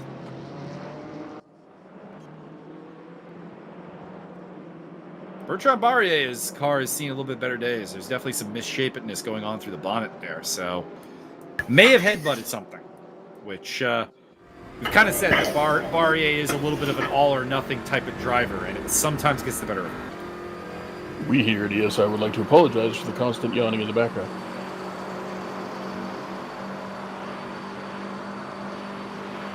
Our director is drunk. I mean, in fairness, at least we have a director. That's true. That is a very good point. So, I mean, realistically, this is easily the best director performance we've had. It's also the worst. Thanks, Shaq. Remember the Alamo. I personally prefer the Steve Nash commercial, actually, on that. I don't think I've seen that one. Norman Tugwater is the first and only guy you call when you have fantasy sports rights issues, because there's no one else in the industry.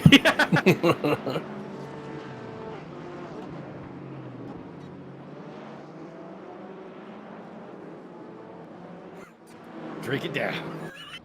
Drink it down! Adrian All Day Peterson. Why they call him All Day? Because he's on the gridiron all day. He's getting no payback from the fantasy football leagues. Anybody has no idea what we're talking about, you need to go there. I'm dead sure they're all still on YouTube. But Gary Busey played a character. It was for Vitamin Water, wasn't it? It was for Vitamin Water. His name was Norman Tugwater. Yeah. So he played Norman Tugwater, a fantasy sports rights lawyer. Yeah. And it's just tremendous. It is tremendous. It is possibly the greatest thing he's ever done. Mm-hmm. Although his little bit part in Fear and Loathing is also pretty good.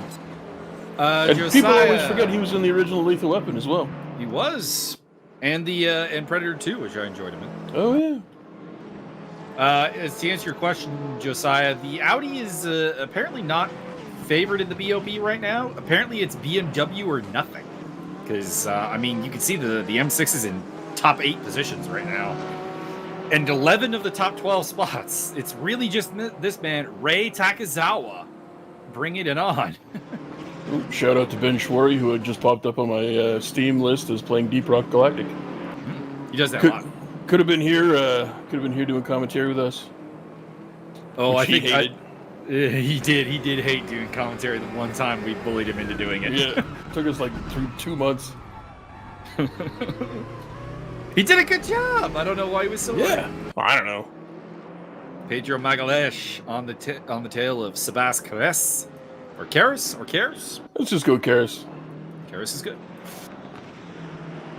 Come on, Carry Pedro. me, Karis. Carry me a little far. Pull out the rubber guard. Ooh, Ray Takazawa on the tail of Ariel Zatoni. I think that's probably a lag twitch as opposed to an actual car twitch, unfortunately.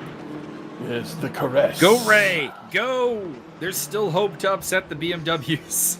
Slow down Sergio penalty for Sergio Mengual. The Mangler.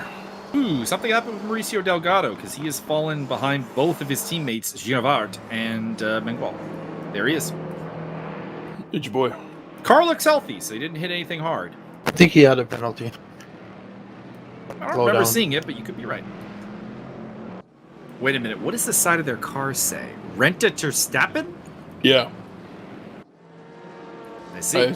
I assume it's German for something. I assume as well. I was more thinking like the Verstappen, possibly. Mauricio Delgado. Or our ESR's own, Christopher Streppen. Correct. I have not seen the strip off for Christian for a little while.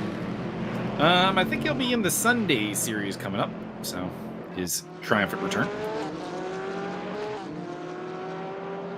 Ray Takazawa has gotten up into 8th place, overtaking Karis. Karis has dropped back into... Oh, we've lost Thomas Centeno. No, he was doing so well. He was in the top 10. There will now be a centenary. So actually, that's who Takazawa overtook. Unfortunately, is the departed Centeno. He just knew that he couldn't compete with Takazawa. Just left. It's fine. I understand. Mark Oliveira is just getting left for freaking dead there by one of the BMWs in the lead. That's a blue flag scenario, but still, man, the Arta cars have got it hooked up today.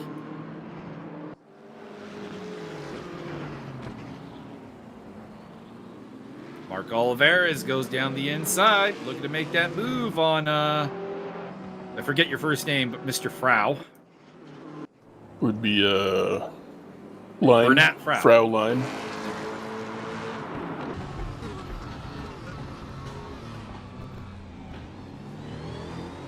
And I don't know if he can get back at him. The advantage the M6 has over the Ford GT. Scott Nick has looked up the company. Originally saying he thought it looked Dutch, but he did a search. It is a German rental car company. From the search results, it says, do not under any circumstances rent from Terstappen. Nice.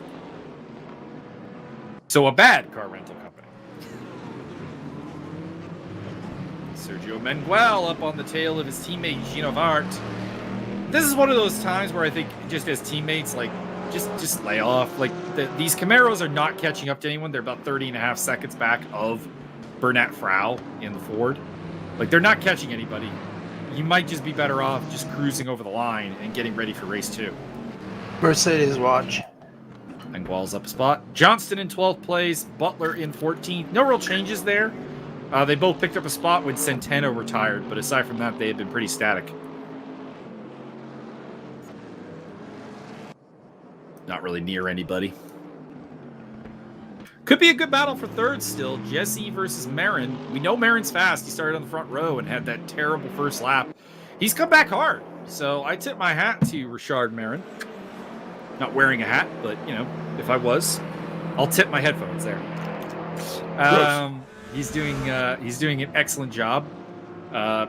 Took a disastrous first lap, and he's making something out of it.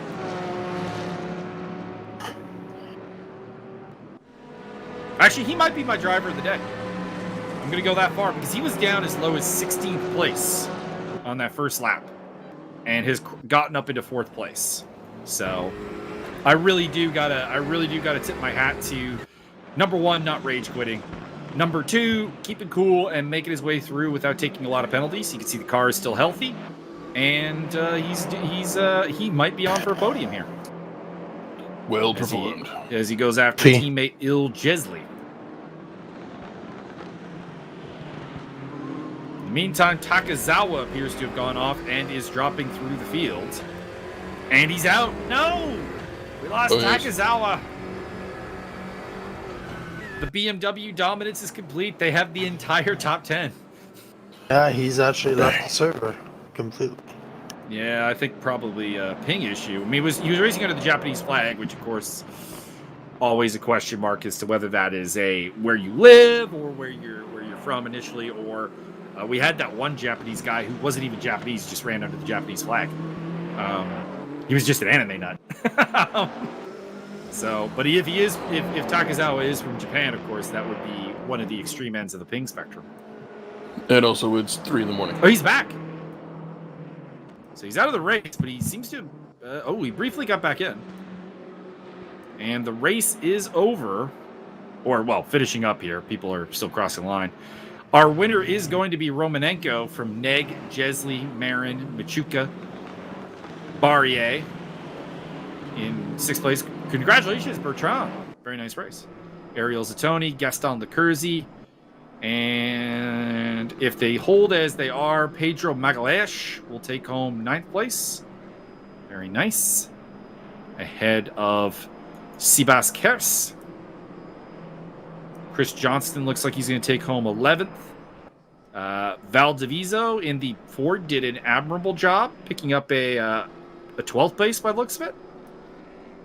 James Butler, Bazzani, Oliveras, Frau, Delgado, Ginevart, Mengual, and Garcia making it to the end. Well done. So 20 finishers of the 30 starters. And then we're going to take those 20 and put them in a pit. They're going to have to fight their way out. Who booked this? Vince Russo? On a pole. Mercedes on a pole match. I mean, in this case, it's got to be BMW on a pole match.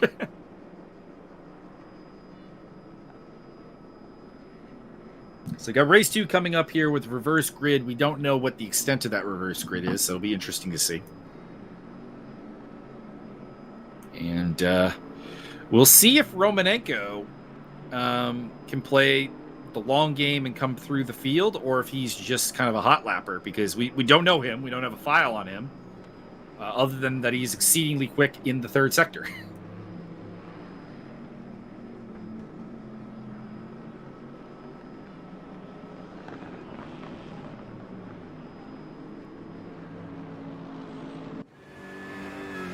Everybody makes their way to AI controlled into the pit lane.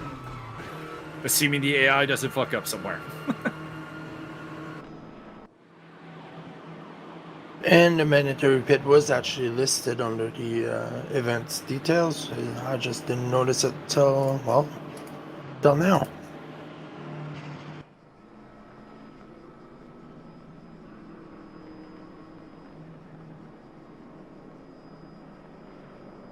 I mean, the Camaros all made it into the top 20. I mean, only 20 cars finished, but they did beat people. And they did make it to the end. It's actually the only it's the only race car in the race that has a 100% finishing rate, is the Camaro, of all things. Lost one of the Fords in the form of Atomic Plaza. And of course, Richard DeRoche in the Mercedes, both Porsches, Solis and Takezawa.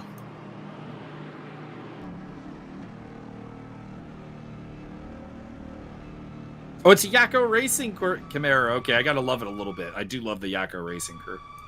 But what about Wacko and Dot? No, they need to have sister teams. Wacko and Dot. I need a pit stop, i.e., this bottle of wine is empty. BR to the B. This is an ideal time to do that. Indeed. Time to refuel and gear up. We'll do the same. BRB. So Romanenko is your winner and fastest lap of the day. Mihai Neg in 2nd place. Il Jesli, Richard Marin, Fran Machuca, Bertrand Barrier, Ariel Zatoni, Gaston Lecurzi, Pedro Magalhaes, Sibas Kers. The actual winner of this race is Chris Johnston. Let's be honest. He didn't cheat and use a BMW M6. And he got 11th place. So we got a 10-minute warm-up here. Bernat Frau getting the honor of being our eyes and ears for the circuit. And while we have that, I'm going to quickly handle my Discord, which is demanding I look at it.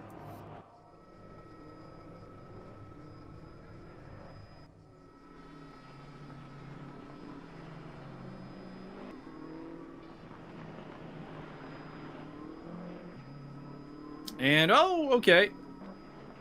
Ildefonso is back. Romero Escalante is going to race in race number 2, which is nice because he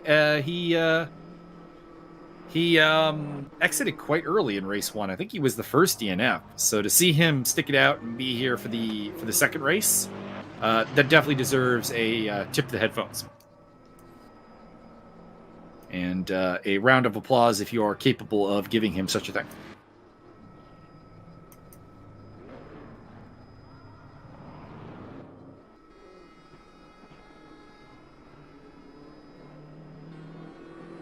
See if we can get a feel for who's actually going to start on pole here, because we don't. Problem with this event is, of course, everything's written in Spanish, so we're not super 100% on the rules. We know there's a reverse grid, we just don't know how far it goes. What's this about a perverse grid? Perverse, not perverse. I mean, it is perverse too. There's a lot of BMWs out there. I'm going to turn you around. You're going to make you race the other way around. Oh, yeah. They are a pornographically overstated car. 17 feet long. I declare that Chris Johnston actually won the first race because he didn't cheat. He didn't pick a BMW M6. Which apparently is ridiculously favored by the BOP right now. Which tends to be how, unfortunately, I'm going on a mini Raceroom rant here. I don't hate Raceroom. I like the idea. It's a free game. It's easy to get people into sim racing with it. It has a lot of good things about it. But their historical approach and handling of BOP, balance of performance within classes, is not good. It is terrible. Hey, we got Jerome in chat. Jerome, how come you're not out here racing? What the F? Probably couldn't commit the whole way for our team. Also, he likes the Audi and doesn't like the Mercedes. So. You're not allowed to race an Audi in here or what? Well, the communities all have to use the same car. Oh. So, like, the ESR team has to use Mercedes, basically, because we chose Mercedes. Josiah, you got to sign up for my Audi experience here, man. We need a good lead driver. We need a man to bring things to the table. I'm not getting any bites here, but if I can add a proper person, because right now all I've got is like, I've got interest from Paul Rickabenny, but he's refusing to commit, and then I've got like Rochelle. The community that chose the Camaro is insane. Let's be honest. Ford GT is also a pretty odd choice within the GT3 BOP. Apparently, it's M6 or nothing. But beyond that, the Porsche, the Corvette, the Mercedes, and the Audi, I would say, are reasonable choices. The McLaren 650S should also be reasonable because it's in a similar time frame to those cars. Really should be on par, but it's not. So that's unfortunate because it's like an ADAC BOP basically. If you're in the ADAC series, because ADAC has a relationship with Raceroom, they help you out a little bit. And that's kind of why the McLaren gets punished. But everything else is just quite old and actually should be not competitive. I'm not arguing for like a flat BOP where every GT3 car is equal, because it's not how it works. But they really need to stop coming up with BOPs that grossly favor a single car. If you can have like 4 or 5 cars at the top of the pile that are S tier, that's fine. But particularly consider that they're not married to real life, they should be doing a way better job of actually making the BOP work. Like ACC is like married to real life, so when the BOP is not amazing. Hey, Raceroom Spain in the chat. That's Fran Machuca's boys. Hey, the Fran Club.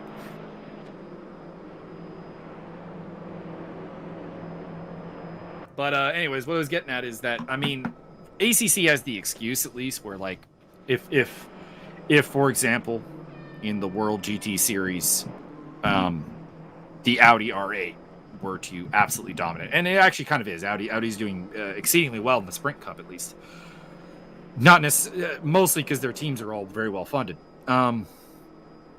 Like, that would obviously be reflected in the game's BOP, because you got that realism factor. But like Raceroom likes to flaunt that they're immune to real life motorsport, and then they produce a BOP that is very, very one car favoring in a group that has 15 or so.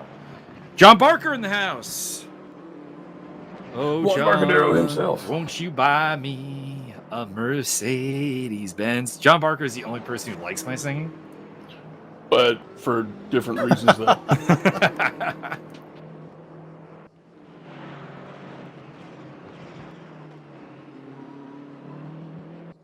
So anyways, that's my rant in terms of the anti-race room. I'm very pro elements of race room, but the BOP is something I will generally probably always gripe about.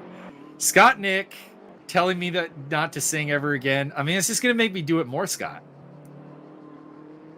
Like John gets a lot more love because he does admin work for the ESR group. He's a pleasure to race against, whereas you like to hit me, and I'm not happy about it. Not happy about it at all. I also like to hit you, but differently. Totally. Yes, but that's entirely that's something I entirely consign myself to. The Stockholm syndrome is real. That's just the Stockholm syndrome. Yeah.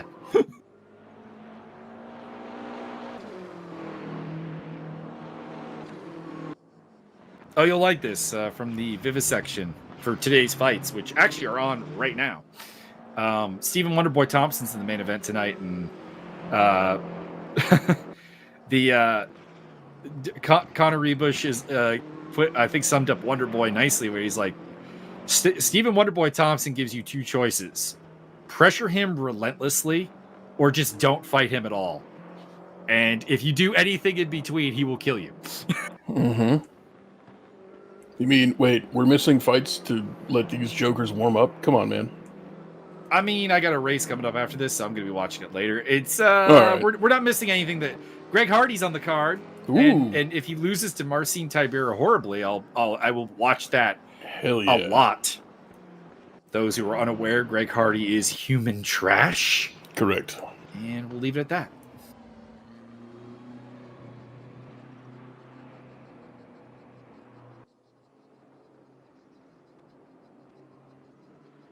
To be honest, I have no predictions on the result because I need to see the reverse grid.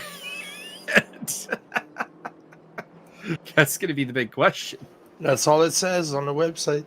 I know. Reverse grid, nothing else. I know. We don't know how far that goes. That goes down to Butler and Chris. I've got a lot of faith in them to do some things. But if it's like a top 10 reverse, I mean, that BMW it'll be a BMW that wins. That's probably the one thing we can say. And they have the entire top 10 in race 1.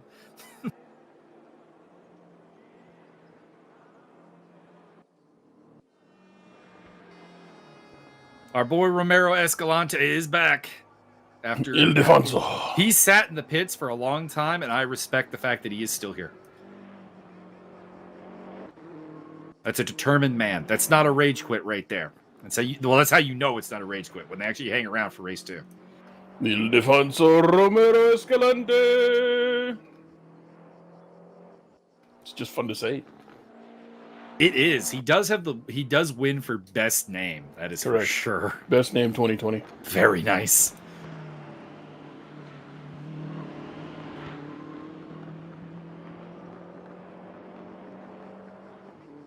I mean, it's second best name of the week because I did meet a guy named Samuel Abides. So, I'm sticking with that. That's still the best one of the week. The dude. I'm gonna get him to make a fighter. That's my goal for like the next week. He's gonna get a fighter.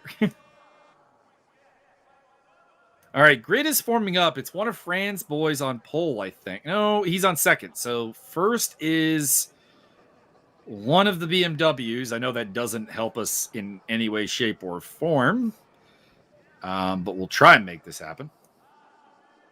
Could that be Fran? Well, I mean, it's possible that it's Fran up on the front row. That means that we have a very limited reverse grid, though, because Fran finished in the top 10. That's right, you're right. All right, so who is the pole sitter?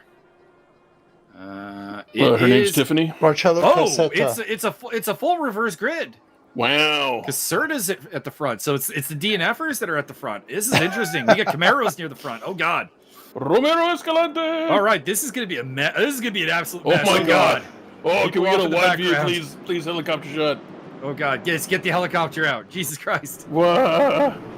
Need that. None of this tight nonsense.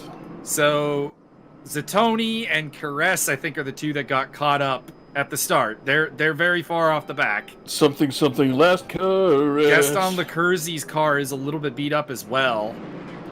At the front, it's the gun runner Zerai Garunian in second place. Now in the lead, gets up past Caserta. Romero Escalante in third place. Plaza fourth. Fifth for Centeno. Then Yarrow, Mengual, Johnston, Butler both in the top 10, and Valdiviso.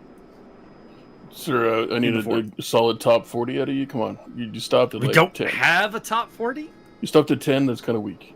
I mean, top 10 has always been like that. Oh, we might have lost Caress and Zatoni. Yeah, I think they're done. Yep, there they are. So that is the end for Ariel Zatoni after a really solid first race, and actually a pretty solid one for Sebas Caress as well. Garunian is already more than a half second ahead.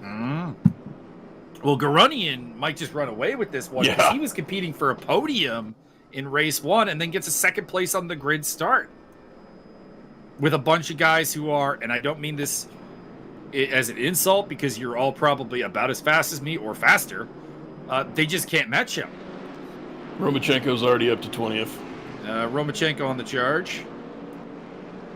Slow down penalty for Pedro Magalhaes. Magalhaes has got off to a great start. He's up to 11th, although that might be why the track limit music in play. Feel like we may know what his secret was. Cocaine. Oh God. That's tight. Ladies and gentlemen, we have had something horrible happen to the ESR crew. James Butler got overtaken by a Camaro. He has lost a place to Sergio Mengual. Oh, it's been revised. It has been revised. Mengual's back to 9th now, but briefly, the Camaro overtook him. Chris Johnston up into 6th place. Come on, Chris. We need Johnston and Butler to push like mad right now before the actual fast guys start coming through. They had no DeRoche. He wasn't able to rejoin. No, you can't rejoin after the race starts. So once race 1 gets going, anyone that had lag problems. Oh, well, so no Takazawa either. He got tackled. One of the BMWs getting past Mengual there. That is Richard Marin. He could be a danger man. He's got speed, and is up to 9th place. And Mengual, oh my! This is going to be a truly level train here behind Sergio Mengual in that Camaro. Because the Camaro is a bit difficult to overtake because it does have a lot of good straight line pace. It just is an absolute pig on handling. They are getting through, though, so it's not going to be a huge train. That's Gaston Lecurzi just got through. And next up will be Bazzani and Pedro Magalhaes. No one drives like Gaston, gives high fives like Gaston. Sergio losing another spot. And also coming through is going to be Magalhaes. It's got the power. Caserta's kind of staying with Gunrunnian, actually. Gunrunnian's only up a half second. Sergioing to the front. Oh my God. Such twitchiness. Martin, can you do me a favor? Find the furthest person away from the server and only do onboard for the rest of the race just to see who throws up in chat. Don't actually do that. Jesus. That would be an Argentinian. Correct. Yeah, be them. I was joking. I don't need balls out, but Marco Bazzani. Bazzani. All right, That back might on be the auto one that throws director. Oh, well, Caserta just dropped back to 4th place. I don't know if that's a ping issue or... Well, he's dropping even further. That is him. Marcelo Caserta is going very slowly. Scott says he already threw up twice. He's dropping back massively, so he made a major mistake. And is now battling hard with James Butler. As well as a couple of BMWs. You're all faceless BMWs to me. I'm not going to bother remembering your names. Correct. Yes, Mr. Barker. Martin is here. He's directing things. He's controlling the audio and the camera. We have a producer. If you see bad things on screen, it's all his fault. If you hear bad things on screen, that's probably me. 2nd place update. Romero Escalante is in 2nd place.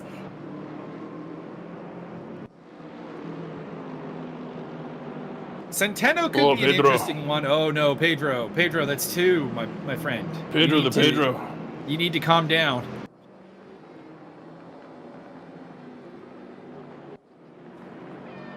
It's fucking Constantine.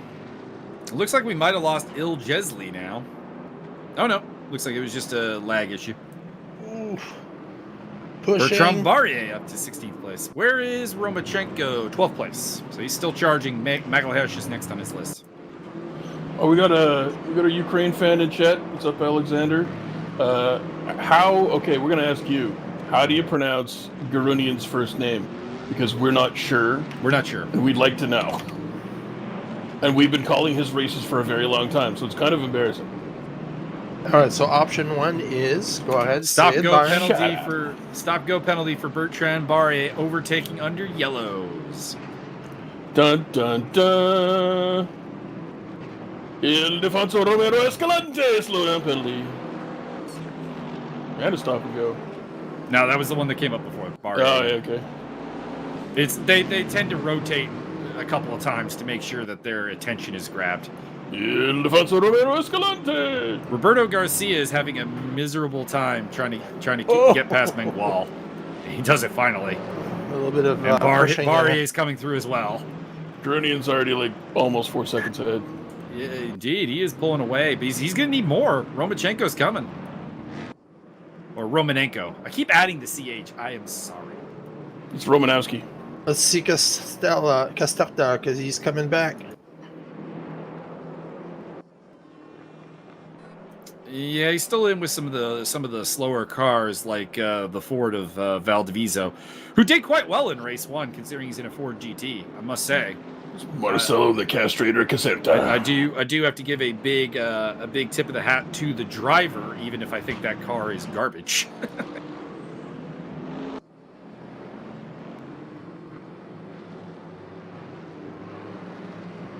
There was a time when the Ford GT was like the only GT3 worth running. No, that's James Butler sideways at the side of the track. I say that's not cricket. So Butler's chance for a big result kind of went up in flames there. But Chris Johnson's still running in 4th.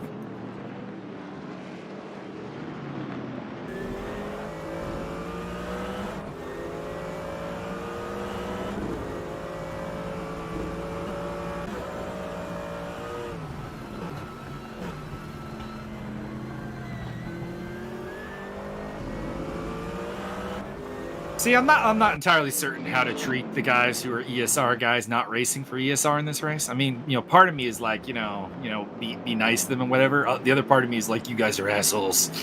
We will destroy you. Be nice to Bowman. We will eviscerate you for generations to come. There's a little bit of a fight here. And then I'm going to do that and realize we didn't invite them to be on our team. And then I'm going to feel bad about it. Second, It's all right Martin's there. fault. Roman. Tight. We're losing you largely there, Martin. Are you using voice activation or push to talk? I'm using a button to mute and unmute my microphone.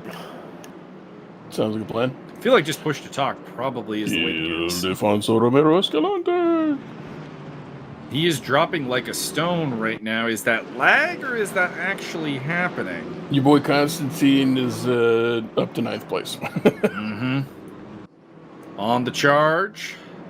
It'll be interesting if he decides to go for an undercut with a pit stop, to be honest. Mm-hmm. Well, Because, of course, in a reverse grid, the timing of your pit stop, very, very important. Because if you can find a open part of track where the slow guys really aren't, you can make some things happen. Sergio Mangual, stop-go penalty for overtaking under yellows. Guys, come on.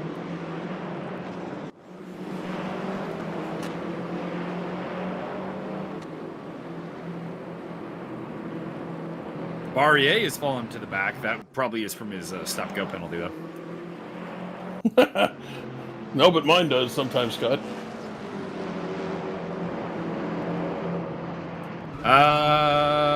No, it's more that just the mouse has a slight delay when it comes to like the whole transmission thing. We'll give Byron a code 60. Code 60, Byron. Is that like, what is that? I don't know what that means. I forget what that means.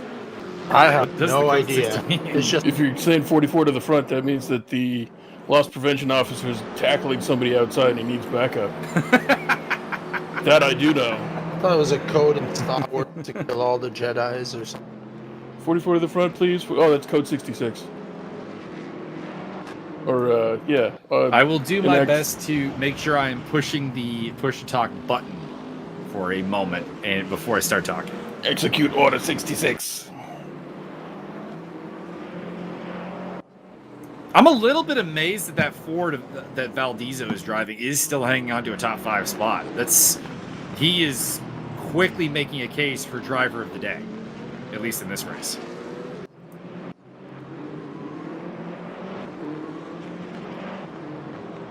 Romanchenko having some issues getting past here. I mean, I don't know about that. He started he would have started in 25th place. He's up to 8th. I don't think he sees it that way, if we're being honest.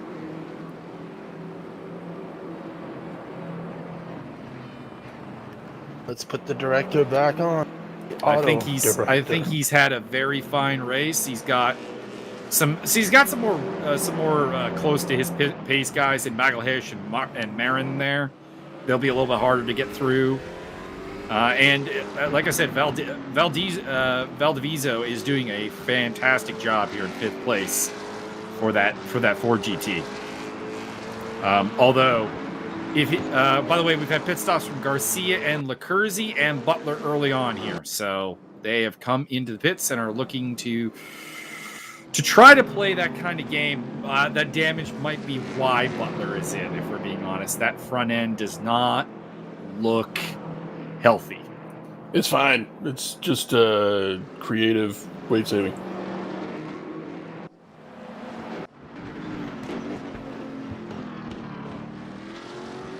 I mean, it would be creative weight saving if the bonnet was completely off. Otherwise, it's really not actually doing him any good.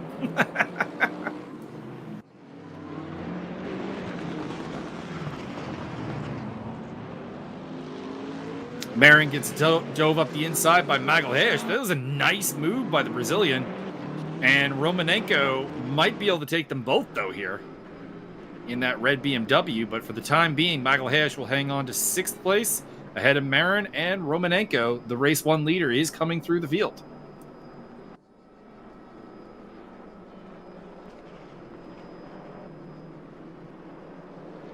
While these guys are fighting, Valdivieso is doing pretty good. Yeah, he's getting away a little bit up there in that Ford GT. He's done an amazing job. I thought that car would be a sitting duck, to be honest, much like the Camaros were, who have fallen back to Mengual might be out of the race, and Ginovar and Delgado are in 16th and 17th. We missed the pass there by Fran. It's not a sitting duck. It's more like a strolling goose. Get up and cheer, franchise. Your boy's in the top 10. Yeah. Fancy pants, Fran Machuca, all up in this business. We got Marco Bazzani trying to put some pressure on Mark Oliveris. Try and get that 13th place away from him. Still need pit stops from the top 19, and it does look like Mengual is officially out of this race. So we're down to 22 cars. And that is Romanenko making an early pit stop. Well, not super early, but a little bit of an undercut. We'll see what he can do with that. Can I get the camera on him and the map up, please, if you could, Martin? Wow, we're getting complicated. This is his first day. Here. Where is he going to come out? So he's going to come up behind Bertrand Barrier, maybe behind Atomic Plaza. That's not too bad because he's got some free space if he can get past those two cars. And he might have pulled a masterstroke here. We'll see how it plays out, but I think this is a really good pit stop by Romanenko. Assuming that he can get 25 minutes out of his tires. He got 20 plus in the first race without any problem that we could see. And yeah, I think that might be a really good move by him. He's got himself a really nice part of the track here where really all he needs to do is overtake Barrier, and then he's got a nice gap up to everybody else, and before he really has to deal with traffic, they should be pitting. So we'll see how it plays out, but I think that's a good move by Romanenko.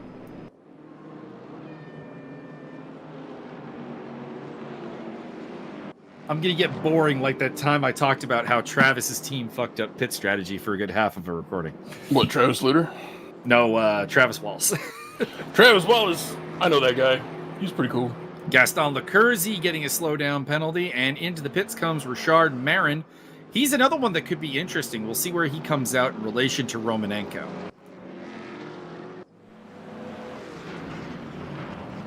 Valdivieso losing a spot to Pedro Magalhaes. Magalhaes ended up in the top 5, Byron. Is that fat Puerto Rican? Do you think you can walk away from a man like Magalhaes? Might be able to drive away. I don't know about that. He seems legitimately quite quick. Can you pull away from a guy like Pedro Magalhaes? Mihai Neg, who came in second in race 1, is making his way through the field, although is showing some damage on the front and hasn't been really making a lot of noises. By the way, Marcelo Caserta is falling back again. If I could get an interview with him, it would be interesting because I don't know what's up. This race has been the absolute roller coaster for him, and it would be interesting to get his thoughts. You speak Italian? I speak some Italian, not enough for an interview. Waving your hands around doesn't count as speaking Italian, sir. I've seen that episode, part of that episode of Family Guy. Beepity boppity. Beepity Z. Marcelo Caserta under pressure from Bazzani. I think Bazzani's going to get past him here. This has been very physical. I can name pastas and wines. Hey, fettuccine! Atomic Plaza gets a drive-through penalty for speeding in the pit lane. Too much power from the atomic car. So of that scene, Byron, a friend of mine who actually speaks Italian told me that the vendor is saying, "You're freaking crazy. What are you saying? This man is crazy." I wonder if people are responding to Romachenko's pit stop here, or if they plan to go in this early, because guys who were around him are also going for a fair undercut, and it'll be interesting to see how that plays out, because I'm particularly interested where Magalhaes comes out in relation to him. There's Romachenko in 17th place. He's on the start-finish straight. He's going to overtake Magalhaes pretty easily, actually, and he's up to 13th spot now. So, like I said, I think that pit stop was a very, very well timed for Romachenko. Now, his only problem here might be that he's catching up to Mauricio Delgado in the Camaro, and that Camaro can be difficult to overtake because it's got a lot of grunt, a lot of power on a straightaway. I'm gonna assume that Zurier is gonna go to the pit now. I don't know about that. We still got probably another lap before the tires are going to be at a 50-50 point. It depends what he thinks, obviously. Okay, he's going in the pit, so you are right. So, race leader is in. Centeno continues to lead a lap, at least. We'll see if Jesus Yarrow stays out or not. Looks like Yarrow's going to stay out. Also in the pit lane, look like Valdivieso in the Ford GT is in there. Possibly Chris Johnston. No, Chris Johnston's still out there. All right, so he's going. You think Jesus makes some yarrow root cookies? I would hope so. It's a missed opportunity if not. The franchise is in the pit lane. I wonder if Fran is gonna pick up the penalty there. He was on the white line cutting into the pit. I've seen weird penalties in race room with that. I think this track is pretty good about that, actually. It's usually that happens when there's some kind of mismatch between the visible track limits and the actual track limits. Mid-Ohio's pit lane being an excellent example of that. Bertrand Barrier in the pits as well. So I was very right on the Romachenko pit stop because he's up to 6th place off that pit stop. And I think he's still going to overtake Frau easily in the pits. And he may have a shot at Valdivieso as well. I'm not sure what the pit lane delta here is. That'd be a nice thing if they could provide that sometimes. But you can see how close he is to Frau there. He's about 1 turn behind him. He'll easily get him. And suddenly, Romachenko's a top 5 car here in race 2. And all Gerard has to do is fucking coast right behind Romachenko. Yeah, the fact that he overtook Zerrer, I think, pretty much puts Romachenko in the lead, actually, straight up at this point. I think Constantine. I think he played the pit stop strategy really, really well. And now his tires are going to be a little bit older than the other guys towards the end, about 2-3 laps, maybe even 4. We'll see if that leaves him vulnerable. But I don't think so. He didn't seem to really suffer from any particular degradation as far as the tires are concerned last race. And I think he'll do well this time. You like that, don't you? You like it when they're all degraded. I mean, Martin likes them when they're all degraded because that just puts it on an even playing field. Kinky. I'm just getting word here. Word directly from God himself. Coronavirus is divine punishment for a world that never paid for WinRAR. Makes sense. Makes sense. That might just been a voice in my head. Chris Johnston coming out of the pit lane. We got a drive-through penalty for Jesus Yarrow speeding in the pit lane. That's a spot for Johnson. Or Johnston, pardon me. Johnston? Chris Johnston is going to be the new Wayne Hutchison. Yeah. Where I really want to add... in your case, I want to take letters out of your name, and with Hutchison, with Hutchinson, I always wanted to add letters.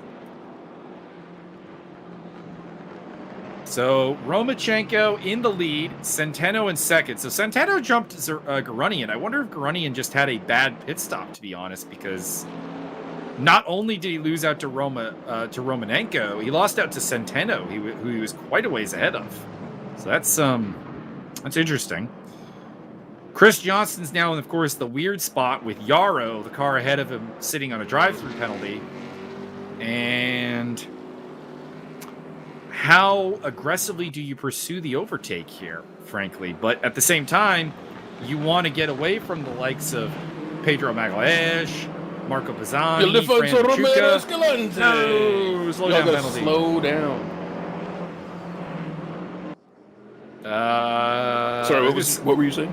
I was gonna say, I think we briefly lost somebody, but I think it was just a lag thing moving him around. Looks like we might be down Gaston Lecurzi, so if we get a moment of boredom, if you could check that out. 22nd place, Martin. No rush. One pits like Gaston is. The shit's like Gaston. You can tell by the angle of the car, he is done. His teammate Tomas Centeno, though, is having an excellent run here in second place, splitting the two Ukrainians. So, you can tell it's a birch tree because of the way it is? I mean, it's the same general principle. So, yes. It's a lot of neatness in one place. Jab booty shot. Ladies and gentlemen, Emperor Constantine. Konstantin Romanenko leading the way, looking to pull the double here today. Tomas Centeno's very close to him, though. I wonder if Constantine is a little bit concerned about his tires getting all the way to the end. That'll be interesting. Maybe. Centeno's bringing it, despite not having been a guy who could really bring the fight to Romanenko in the first race. And we'll see if he can do it here. Jesus Yarrow has gone in to serve his penalty and has dropped back to 17th place. Things are quite close together. You're not really seeing any really large gaps. The biggest gap is actually James Butler to Yarrow, 13 seconds. And there's a couple at 12. But things are pretty close. It tends to happen in reverse grid, of course, because you have the slow cars at the front at the start. That tends to compact the grid a little bit.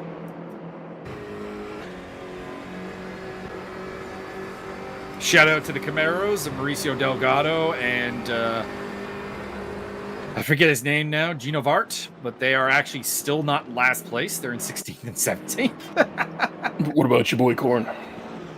Your boy Corn.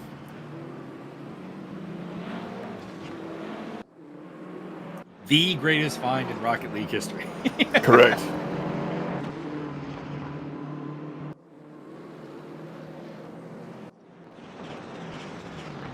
Almost as well. Okay, honorary mention to the guy who figured out we were doing LIJ spoofs with our names. That one night. Oh yeah, that was good. I enjoyed that a great deal. That man was like obviously pinging. You got scored on by Naito. Wait, what? Hey, wait a minute. No, it wasn't Naito. One of us was Stardust Kid, and yeah, we did Stardust Kid, Cold Skull, and King of Darkness. Right.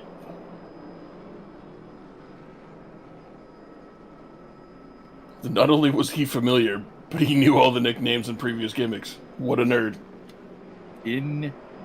Oh boy! Hello! Battle for the lead! Gone. Centeno goes around. I kind of thought that was going to happen. That was a bit of an ill-advised move by Tomas Centeno, and I think he's going to lose a spot here also to Richard Marin, because those tires are going to be absolutely useless for the next couple of corners.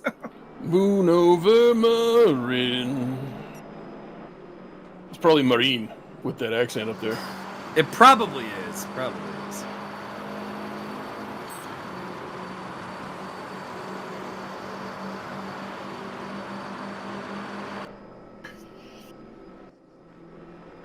I mean, again, we shouted him out a couple of times, but I got to do it again. I can't emphasize it enough.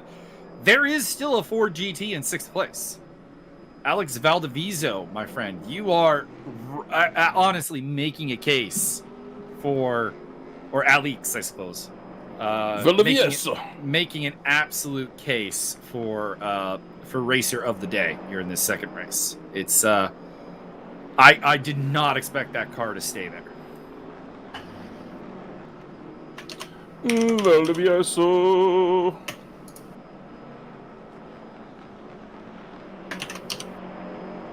Still not quite as good as Ildefonso Romero Gascalante. That's true. That's the name of the day. Fucking sure. Rundown of our surviving cars here. Romanenko leading from Garunian in the Ukrainian 1-2 battle. Centeno, Marine, Johnston, Valdivieso, Magalhaes, Bazzani, Machuca, Neg, Romero Escalante, the aforementioned. Caserta, who's had a rough day, we'll put it that way, in 12th. Mark Olivares, Bertrand Barrier, Frau, Mauricio Delgado, Gino Vart, James Butler, Atomic Plaza. Want to say it was Rodrigo Garcia, I think. In 20th place.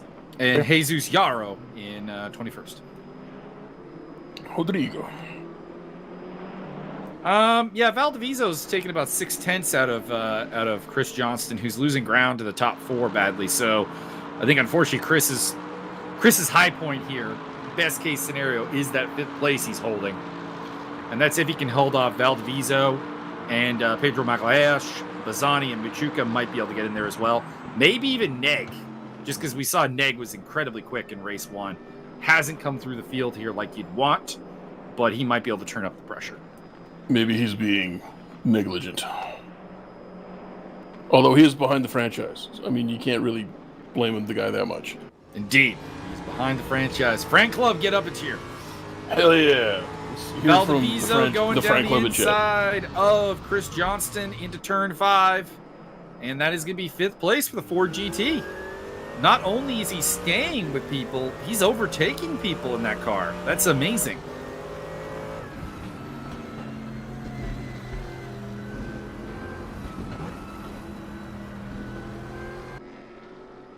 Unless they have significantly gone with Valdiviso and Johnston more or less pitted at the same time. So I don't think there's much of an overcut, undercut. Unless you're talking about the maneuver.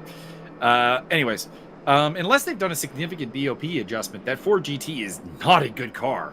And to see it, it's not really doing anything in the hands of his teammates, Frau or Plaza, but he is doing an amazing job. So that leads me to believe that my recollection of the car being not a good idea is probably still absolutely true. He's just he's making it work. Making it work. Making it work. Good old Doug and the Slugs. You wouldn't understand. It's before your time. And also you hate music. I don't hate music. I just butcher it. Yeah, I don't hate it. It hates me. I didn't choose to be tone deaf. I just am.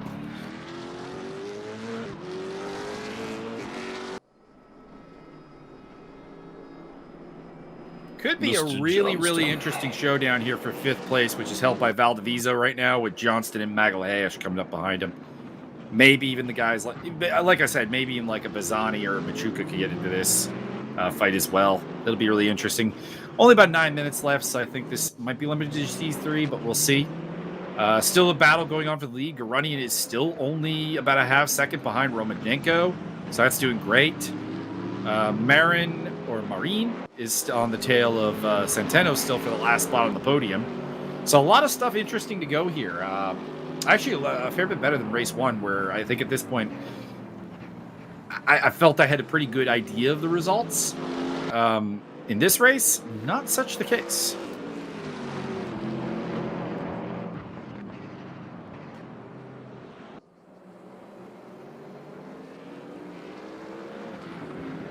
Scott Nick says in chat that Butler's going to meet the Camaro wall before he's done. But is he going to come? Is he going to go bust through that bitch like a Kool-Aid man or not? He is currently about 2.5 seconds behind the Camaros. We'll keep an eye. We'll keep a lazy eye on that gap and see it go down. We'll see if he can bust through. Problem is there's a large gap between Ginovart and Delgado. Yeah. He might get Ginovart, but he is not getting Delgado without a mistake. Hey, we have Tony in chat. Tony, sound off like you if you feel like it. I'm not your mom. I'm not your drill instructor. Oh, Chris Johnston Byron, I don't know how to tell you this, but Chris Johnston, he couldn't pull away from a guy like Pedro Magalhaes. Well, that answers that question.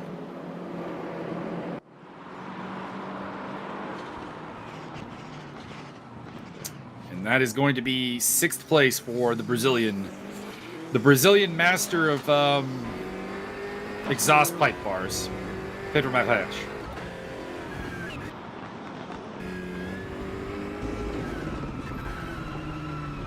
Although now we have Tony in chat. It's broken our perfect ratio here. We had 7 viewers with 7 likes. Now we've got 8 viewers with 7 likes. Oh no! Easy enough to fix. We get that extra like. Hell yeah! I don't know why I feel the need to go through this, but Vinny Magalhaes, has there been a fighter in MMA history, Byron, that a win or loss to meant as little as Vinny Magalhaes? I mean, kind of no. Like he's got to be one of those upper words fighters where it's like you could have lost, he could have beaten anyone or lost to anyone, and it wouldn't really surprise you. No, not at all, really. Especially after he moved up to heavyweight.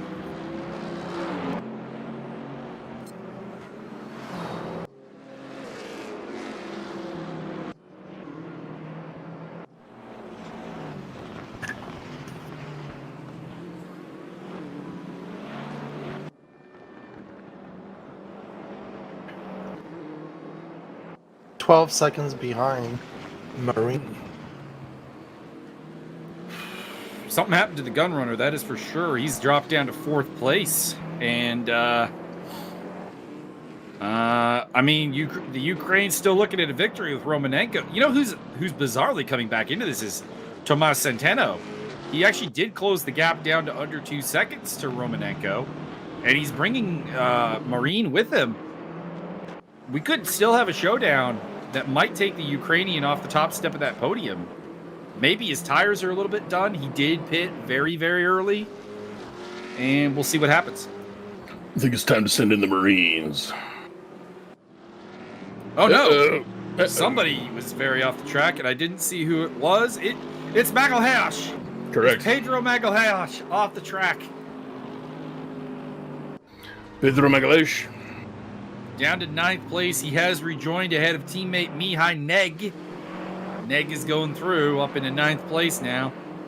And, I mean, Magalhaes was looking for a top 10 there, and suddenly he'll be somewhat lucky to maintain a top 5. He may be lucky to maintain a top 10 as he's got Marcelo Caserta, who's been very weird as a possible overtaker. We've also lost some cars, including, we've lost Romero Escalante again. No! 2 DNFs. We also lost Garcia. And and Yaro's out too. We're down to just 18 cars. They're back now. Oh no, they're gone. No, they're gone. Well, Yaro's 5 laps down. I assume he's retired. Romanenko last lap was a 43.338. He's definitely losing pace to Richard Marin, who has a 42.7, and same with the gun runner, 42.7. Yeah, but the thing is, as long as he has Tomas Centeno between him and those two, it doesn't really matter.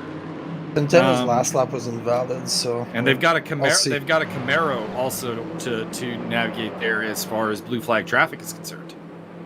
I mean, I think the real question here is, what if they were so bold as to switch over to solid molly? This is dangerous. That is, yeah, but I think he has to if he wants to go for anything more than this 3rd place. He had to go for it, and the Camaro did an admirable job of allowing him through there.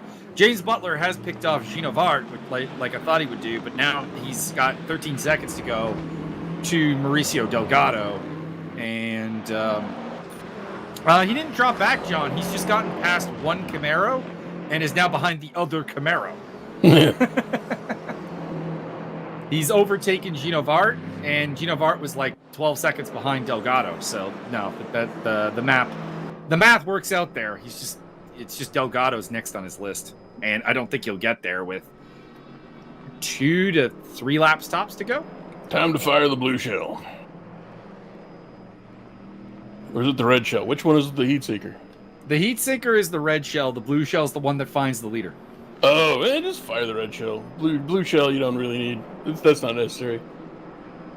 The blue shell is the staff meal special. No win for you! Fire that off as soon as he starts his last lap. Just hope 2nd place can catch up. I mean, I feel like this is a LAN party story that needs to be told. I mean, basically, you do what we did this one time at a LAN party where we're playing Unreal Tournament, first-person shooter for those of you unaware. And there's a weapon. There's a weapon in that game called the Redeemer, which is basically a portable nuclear missile. Yep. And we're playing humans versus bots in the onslaught mode, and this was like, I don't know, we had like 25 people there, so like 25 and 25. And we've been spawn camping a Redeemer spot, not UT-99. This was later on. But we spawn camped the Redeemer, and the bots had taken over the big ass honking Leviathan tank, the like unstoppable beast of mankind. The flight commentary changed. Very nice. And we all fired. We fired like 12 Redeemers at it and broke the server. That's what you need to do with Mike Stockmill and the Blue Shell. Very nice. They did something similar for Fallout 76. Somebody figured out if you set off more than like 2 nukes at the same time, it just crashes every server. So guess what happened repeatedly? I do have to apologize to Marco Bazzani, who, while I was talking about that, did pull off a really nice overtake of Chris Johnston. But at the same time, you overtook one of our boys, and I feel like at the same time, I don't really owe you a tremendous apology, although Fran Machuca is also going for it as well. And I mean, we always got to show a little bit of love for the franchise. Indeed. And he's not racing for ESR, but he runs the RS Spain community, so that's more than a solid reason to rep your admin position. It's more work than I want to put in than the ESR lot. So we do have that. Needless to say, the Redeemer is the second awesomest story from that particular LAN party. The best one still remains. It's just a small problem. What's the small problem? It's a tiny problem. What is the tiny problem? Darby's computer has caught on fire. That's not a tiny problem. One of my best memory of a LAN party was NHL 98 on PC. We had actually 12 people. Goalie were played by someone. And then at some point, there was a fight that broke up in the game. And everyone exploded. The girlfriends came down running. They thought something was happening. They thought people were actually like real life fighting. It was madness. So much fun. So we're entering the last lap here. No, we're done actually. Pardon me. Romanenko is your winner. Tomas Centeno with a nice podium ahead of Richard Marin. Chris Johnston is going to bring home 6th place by the looks of it here. Bazzani fell back. Can we get the camera on Bazzani, Martin? He's falling. There he is at the side of the track. Yikes. So bad timing. Last lap, he was heading for a 5th place finish too. And there he is tumbling back into the path of traffic. Yikes, It's a dangerous that's dangerous. rejoin. Yeah. That man is fired. He might be beached.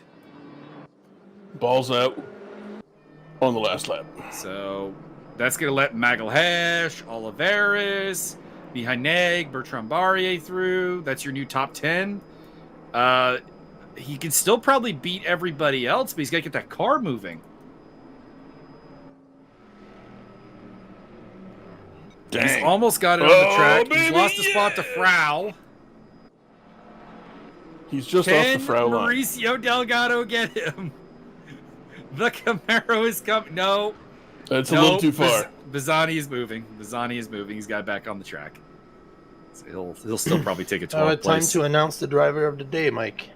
I got to go with Valdivieso. I mean, 4th place in the Ford GT. That's a terrible car.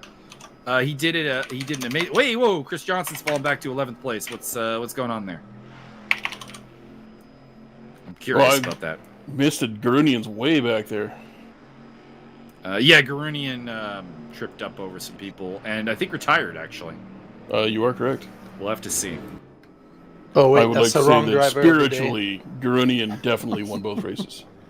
Wrong driver of the day. I mean, Romanenko won, but Romanenko was very, very, very rapid, and just honestly, he was kind of in a league of his own today. Particularly with the only guys that I thought, based on qualifying, that could keep up with him were Marin, and I don't remember the other guys, DeMarco. And DeMarco DNF both races with theoretical rage quits, and of course Marin had a troubling first race and a really good second race. I think the answer, by the way, we're wondering why Johnston's falling back. We're on the AI controlled cooldown lap, so it may be that he hit some moment that the AI doesn't know how to handle. Because Centeno, who finished 2nd place, is also like back in 10th place now. So I think what happened is maybe some kind of pile up under the AI control. That does happen. Yeah, but usually you don't really see it on the standing. But we'll see it the final but standing. we're definitely here. seeing like things change. Like Valdivieso's moved up into 2nd place, so like we're seeing it with the cooldown lap. Yeah. You're right. You can see it there. Like people are getting messed. Like Magalhaes is up into 4th, Neg 6th, whatever. So definitely, I think something happened with an AI controlled pile up at the end. Artificial carnage.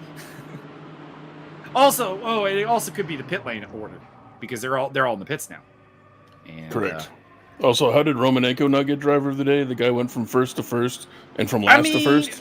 The thing is that I hate to say there was nothing impressive, but like honorable mention goes to the guy who won both races. Honorable mention, like to me, the thing is that the guys who could stop him from winning weren't there at the end. DeMarco DNF'd both races, so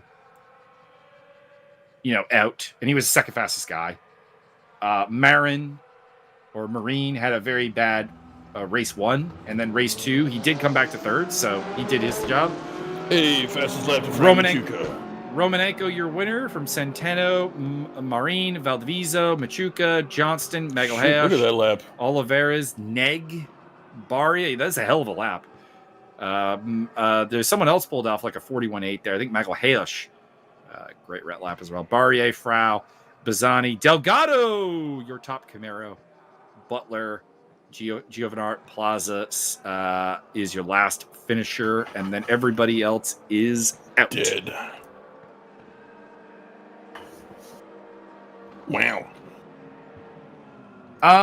Also, like I just gotta say, Valdivieso took a 4th place in a car that the BOP is taking a dump on, like the whole race. These are possible statements. And to me, that's very impressive. What I would just like to say is that cheese is technically a loaf of milk. You're not wrong. You're not wrong. You kids stay safe out there. Try not to drink and drive unless it's at home. Mm-hmm. See you guys on the track at Zolder, because we're like live there for like 18 minutes.